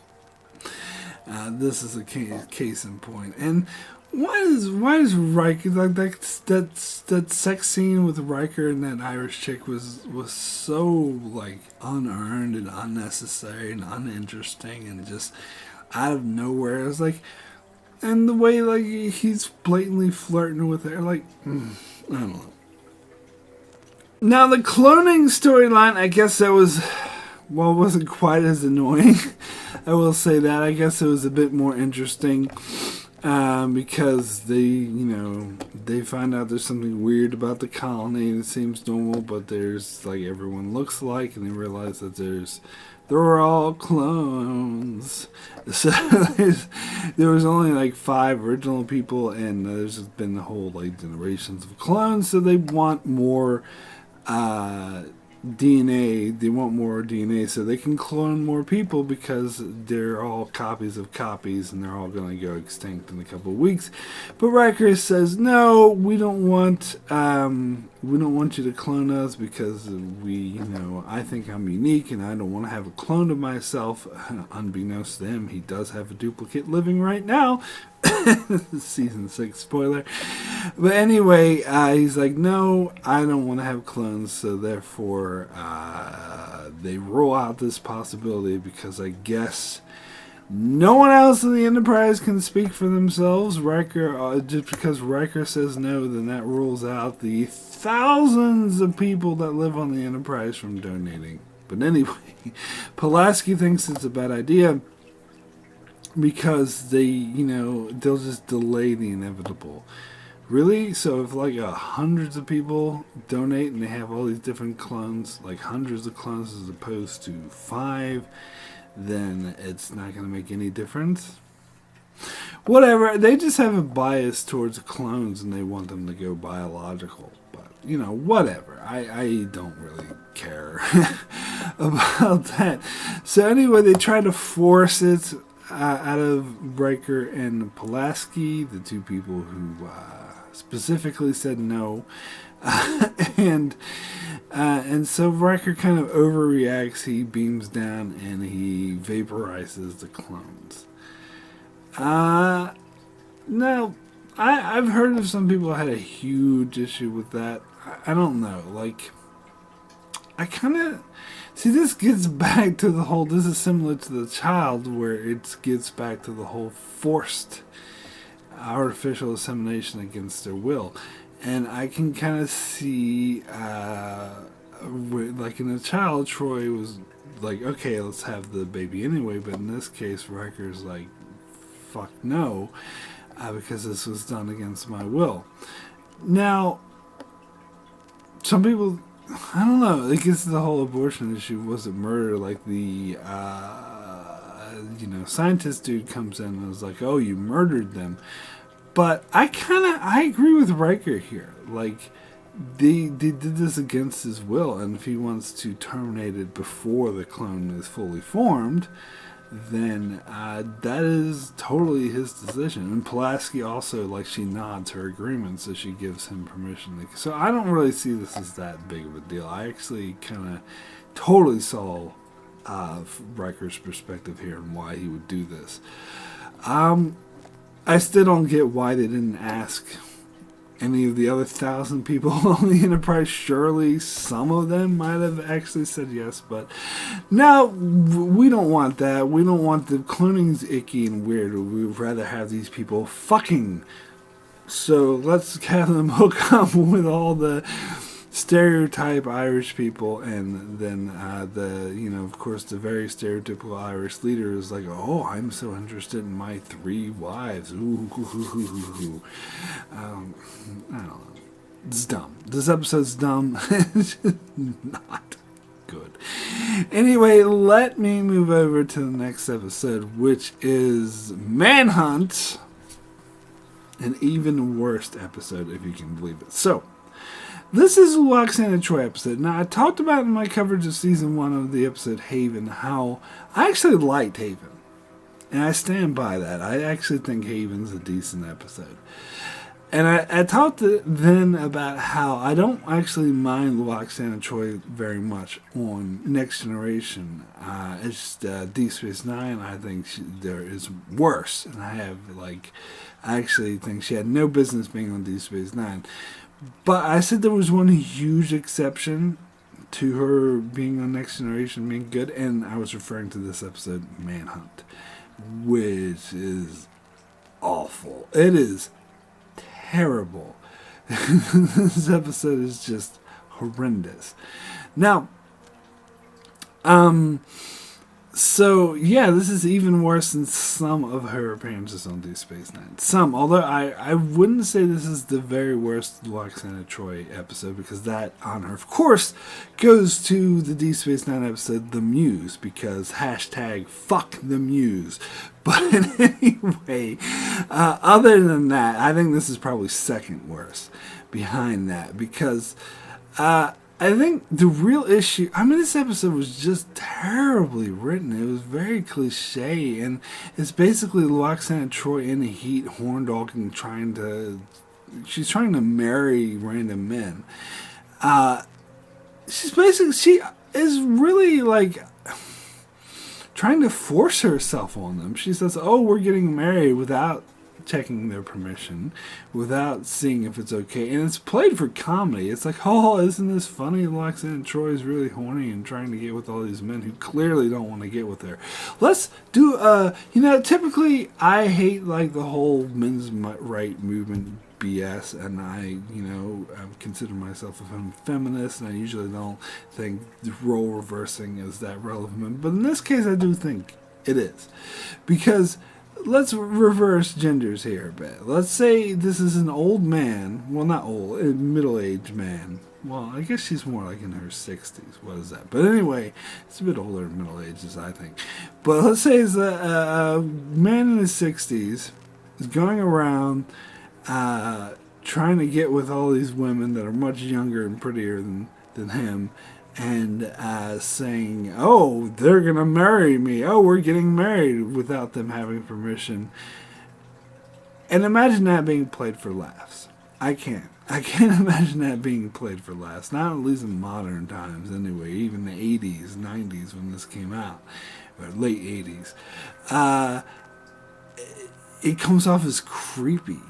So honestly, this comes off as creepy to me as well.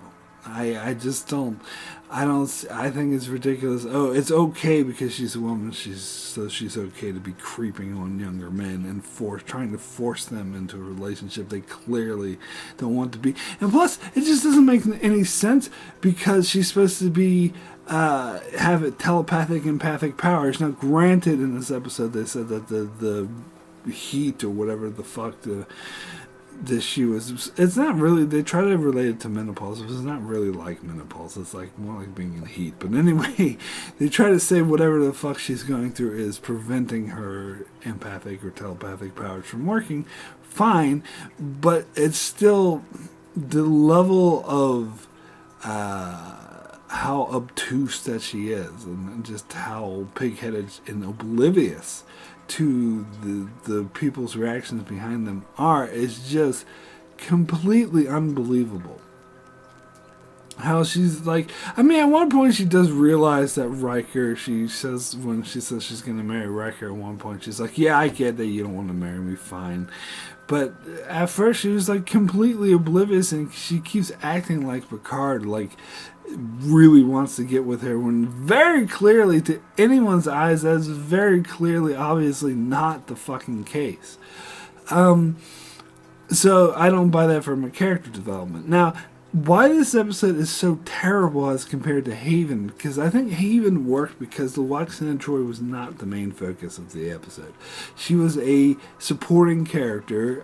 The main plot was about like the plague-ridden people and Troy getting married to this dude, and I think what Loxana Troy really worked as a supporting character. She came off as the annoying mother, and they had issues with the step parents, whatever. Like that actually all worked. I didn't have an issue with this, but here, like, she was annoying, but it was because she was a supporting character, it actually worked for the story. But here, it's just that annoyingness is ramped up to 100 and focused on it, and it's basically the focus on this episode, where she's going around being extremely annoying and rude, and it's just, and they have the same fucking gags. Like I couldn't believe, because at the end of Haven, it ended with her being beamed away, and she said to Picard, "Ooh, how such naughty thoughts."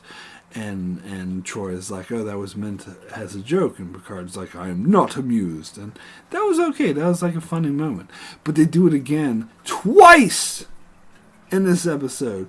They do the same joke that they already did 2 more times. They do it when she first beams on board, and then they do it when she leaves. I'm like, really? Especially that second time. I'm like, really? You just fucking did this joke early in the episode, and you already did this joke in the previous episode. You know, it was kind of funny the first time you did it. It's not funny at all.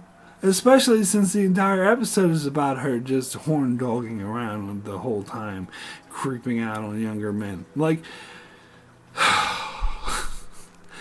it's not funny.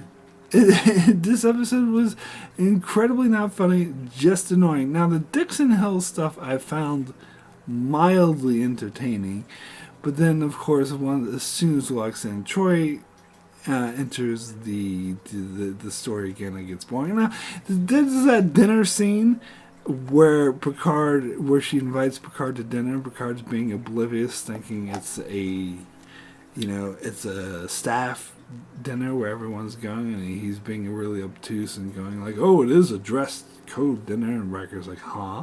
And Picard's not taking the hint. Like, that was so stupid. That's such a sitcom cliche that I did kind of like him getting Data to come and get him out of the situation. Like, that was kind of cool, but he shouldn't have been in that situation in the first place. He was being really obtuse, and it was just such a... I just hate this episode.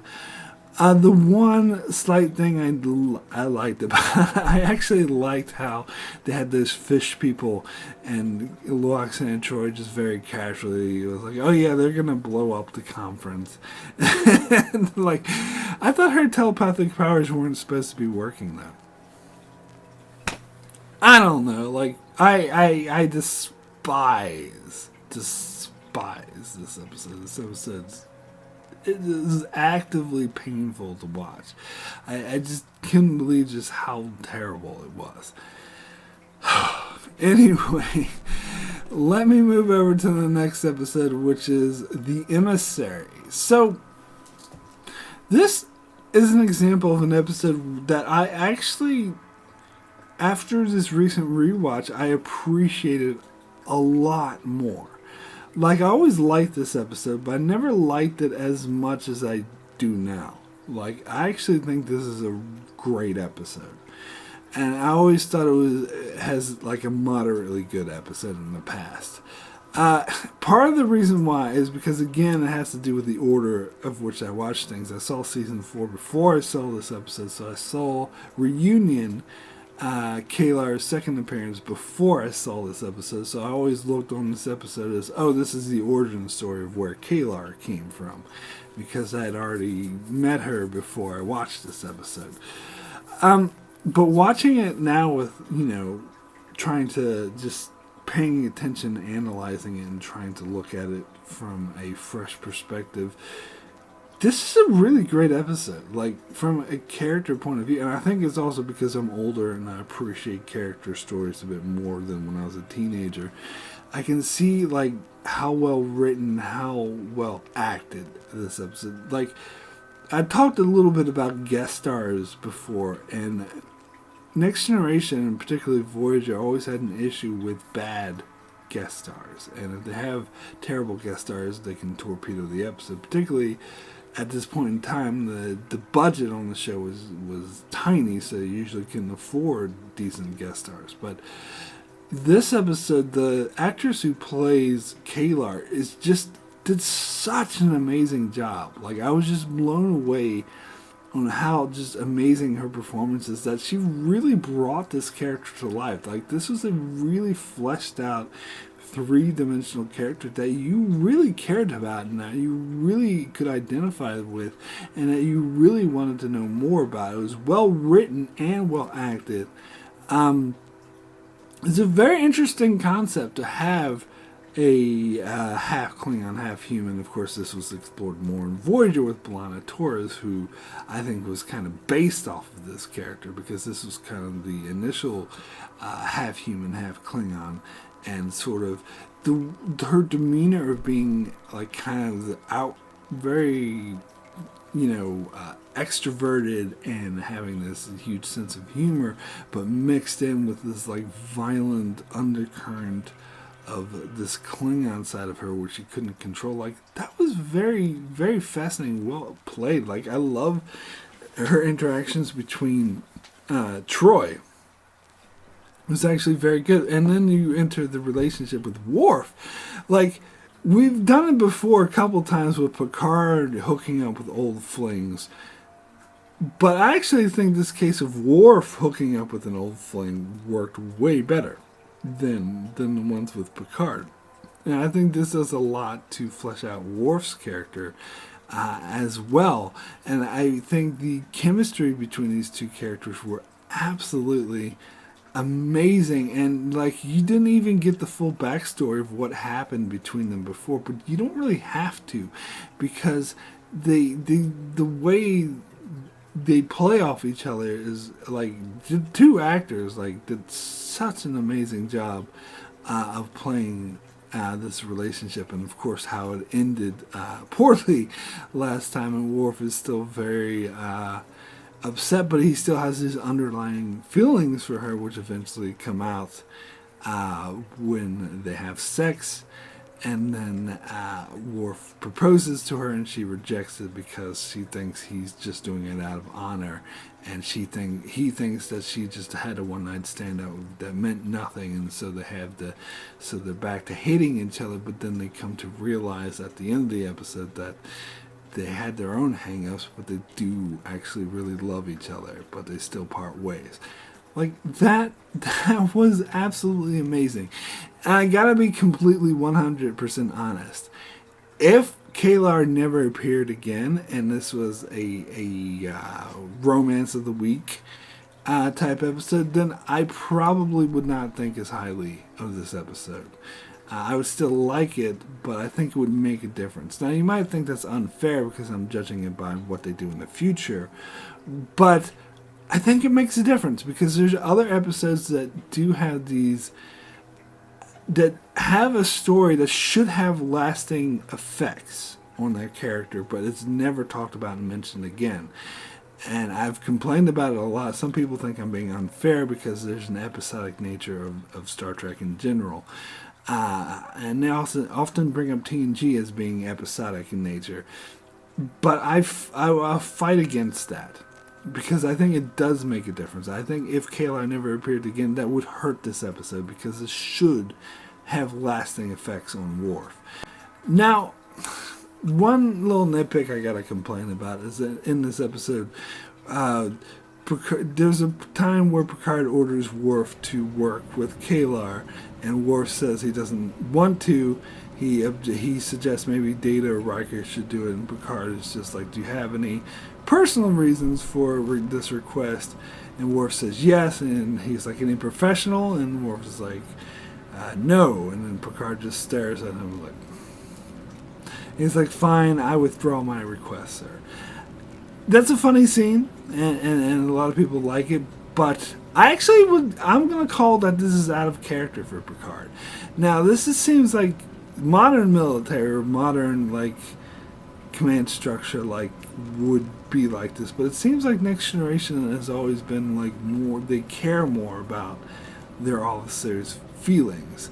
And more to the point, Picard would want to assign an officer who would be most efficient in getting the job done. And so if Worf says, look, there's a personal conflict between us, so it's not going to be as efficient or effective for us to work together, Picard should listen to that. And in fact, this is proven correct, because in the following scenes, when they're supposed to be working on the problem of what to do with the Klingons, they're just bickering at each other about their personal issues. So Picard's actually being a terrible captain. Like, some people think, oh, that's cool that he says he shoots Worf down because he has no professional reasons. Actually, his personal reasons are professional reasons, because it interferes with getting the job done. So Picard's actually being a bad captain by ignoring Worf and saying, oh, fuck you, I'm going to make you work with her anyway, when clearly someone like Data or Riker would have worked way better because they wouldn't just spend the whole time bickering about their personal issues. So I got called out Picard on that one. Of course, the real reason why he did that is for plot, because the episode needed Worf and Kalar to be together so they could have this plot that explored their personal issues. But again, I'm not going to complain too much about that because I did really like it. Now, the whole plot with the Klingon ship, I mean, that was somewhat interesting, but whatever. I thought the resolution of Worf pretending to be Klingons, like, that was cool. Like, the way Worf stood up to them and acted like a Klingon, like, that was cool. I had no issue with that, and it was good. But, of course, the strength of this episode was definitely the Worf-Kalar relationship, which I just thought was one of the best, I would say, relationship episodes we had in the show so far. The best, probably. Anyway, let me get to the next episode, which is Peak Performance, and this episode's fine, I guess. I mean, I always wanted to like this episode. I wanted to like because that seemed like a cool premise, like, ooh, a battle simulation. It's like a game with, Riker on one ship and Picard on the other. But I liked the premise and I wanted to like this episode, but the actual episode is kind of boring. It has that dude from Total Recall who was like, trying to sell the recall thing to Arnold Schwarzenegger, but he shoots him in the head. He's been in a lot of other things too. That's just where I remember him from. But anyway, and he plays a really annoying guy, which was really annoying, so it kind of bothered me. And they spent most of the episode just prepping for the simulation. Plus the fact that Riker was given a piece of shit ship really made the simulation like unfair, and I didn't really care as much because I don't know. They just made it uninteresting to me. Now, the storyline with Data playing that game against the dude and Data losing and thinking that he's no good, and so he's doubting himself, like, that was cool. That resulted in one of the quotes I see quoted almost all the time now on Facebook and memes all over the internet, when Picard says, "You can do everything right and still lose. That's not a flaw, that's human, or that's life." Which, yeah, it's a cool quote, and I see it quoted everywhere. But I do like that. I like how that played out. I think it makes sense that Data would doubt himself, and that Picard had to talk him into it and being like, "Look, just you can do everything right and still lose." Like, that was cool. That was a good saying. But most of this episode's just okay. Like, the whole thing with Wesley, and he has his experience. It's funny because when Riker was choosing his crew, and as soon as he said, "Oh, I want Wesley on my team," and like, Riker immediately won because he got the boy genius, the Mary Sue, who can save the universe with just his. I still don't like Wesley. I'm sorry, but as for this episode, yeah, whatever. It's fine.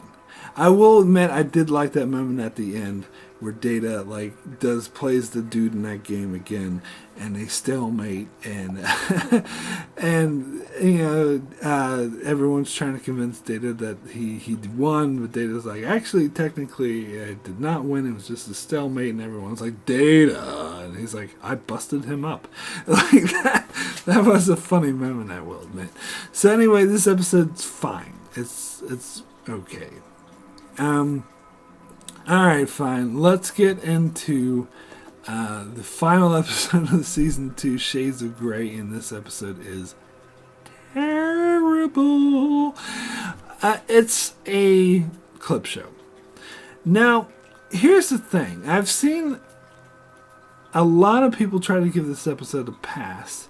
They admit that it's bad, but they say, "Oh, it's not one of the worst," or "It's not one of the worst of the show or the series," or "You have to give it a bit of a pass because there was a writer's strike going on that really messed it up, and they were out of budget. They didn't have any money to make this episode, so they had to do what most shows do when they have no money, resort to a clip show." I say bullocks to that. I give no pass to this episode for several reasons. First of all, getting to the no money thing, there's been a lot of great bottle episodes that have no money. My favorite Star Trek episode from any series is Duet from Deep Space Nine, a bottle episode. An episode that they had got a guest actor, sure, and they had to pay him, but other than that, the whole thing took place in like one set, which they already had on Deep Space Nine. They didn't have to have any new sets. It was mainly just two people in the room talking. So that saved them a shit ton of money, and it's the best episode. It was an amazing episode. So no, not having money is no excuse for putting out shit like this. Now, writer's strike, not having the writers to write an interesting script, again, bullshit. Because the episode Measure of the Man, which I covered earlier, which I said and I stand behind, is the best episode of the first 2 seasons and one of the best of the entire show, that was a script that was written before the writer's strike that was just sitting on a pile gathering dust. And so when they needed scripts to use, since they couldn't write anymore, they had that sitting in their collection, so they were able to use it. So again, bullocks to, writer's strike says we had to have this shit episode. Also, let's say they have to do a clip show. A clip show doesn't need to be this bad. If you ever seen Stargate SG-1 or The Outer Limits, who I believe those 2 shows were done by the same showrunners, they actually do clip shows good. Like I don't know, some people don't agree with me, but there's a couple of clip shows, particularly one in SG-1, which I actually think is a good episode. Even though as a clip show, they have a very interesting through storyline that had me invested in what was going on. So arguably clip shows are horrible, but they can be done at least decently, or in my opinion, they actually can be good. This clip show was terrible. Now, to be fair to this episode, it was interesting and good for the first half, right up until they started showing clips. I think it was 20 minutes or so through, because it was about Riker being down to the planet and getting stuck with the vine, and he gets this disease and they don't know what the hell it is. Pulaski is stumped, so Data has to go down with LaForge, and LaForge uses the bait to get the vine, and Data uses his android reflexes to catch it, and they examine it, and what's going to happen to Riker? Pulaski can't figure it out. This is actually an interesting episode. I actually liked those first 20 minutes. But as soon as Pulaski's let me induce this thing, and that's going to give Riker these dreams, and we go inside of his head that has these dreams based on the emotions that Pulaski's giving based on her treatment, you lost me. That's when the episode turns into absolute shite. I really didn't want to watch this episode again because it is terrible at this point. First of all, there's only 2 seasons worth of clips, so that's not enough to go by, especially they're just focusing on Riker clips. And so I wouldn't buy that he would be remembering a lot of this stuff is not that significant. In his whole life, he's in his 30s, so he's had all these experiences before this that would have been a lot more significant than seeing Minuet on the holodeck, or that Irish chick that he made out with, or setting the self-destruct in that 110011 episode, whatever the hell it was, because that was pointless, and they keep going back to those same clips over and over again, by the way. And I think they should have used the self-destruct clip from Where Silence Has the Least. I thought that was more powerful, more suspenseful, and more than the one in that other episode. But whatever, and also the whole fact that he would experience these dreams based on the emotions, based on the treatment, and Pulaski needs to like give him bad emotions in order to kill the virus, and how like Troy was sitting there like telling him, "Oh, you have to give him these bad emotions, otherwise the virus." Like, that's stupid. I'm sorry, that's dumb. So, oh my god. So this episode was terrible. It started out decent until they brought up the clips. And again, no excuses. Don't give me that, oh, it was a writer's strike. Oh, they didn't have a budget. Bullshit. You can still do good stuff in those situations. So I give it no pass. No pass. You shall not pass. Anyway. That's it. Those are all the episodes of season 2. So now, as I always do, let me name the worst and the best episode of season 2 of Next Generation. So, contenders. I forgot to do this for season 1, but let me do the contenders for worst episode that I was considering. There's the child, the Shizoi man, the Icarus Factor, the outrageous O'Connor, Up the Long Ladder, and the very, very close second place is Manhunt. But I'll have to go with the worst episode of season 2 is, of course, the one I was just talking about, Shades of Grey. Terrible episode. Not just it's a clip show, it's a terrible clip show. It was cheesy, it was dumb, it was over the top. It took an interesting premise and destroyed it. Oh, God. Okay. So now getting into best episode, there were a lot less contenders. Again, season 2 wasn't all that great. But contenders for best episode include Where Silence Has Lease, Contagion, and again, a very close second, The Emissary. But of course, the best episode has to go to The Measure of a Man. Of course, as I already said, it's, in my opinion, the best episode of both seasons, of the first 2 seasons of Next Generation. It was the lasting episode. It really made me effectively emotionally, even though I've seen it dozens of times before. It is one of the most powerful Picard speeches. Like, he really goes out, and it really gets to you. And I think it's a well constructed episode, even though, like, dialogue wise anyway, because the premise has some flaws, as I talked about, but it's still just, even regardless of the flaws, it's still such an amazing, powerful episode. Okay, so my rating out of 10 for Star Trek Next Generation season 2, I'm going to give this a 4 out of 10, which is, I think in the past I've given this a 2, so I've really raised it because, as I said, there's good episodes. Like, I didn't remember that The Emissary was as good as it is, and some of the other episodes I thought were shit weren't so bad watching them again. Like Elementary Dear Data was actually pretty decent, and Unnatural Selection was better than I remembered, and the Dolphin was okay, wasn't that terrible as I remembered.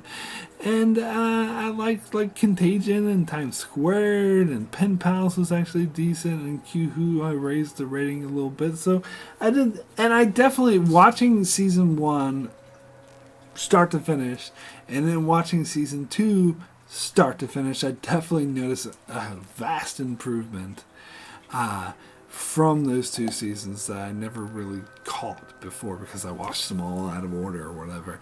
And I really, even though we did get a lot of shit, which is why I still give it a negative rating overall, because there's still that poor quality of writing, even though it wasn't as bad in season 1.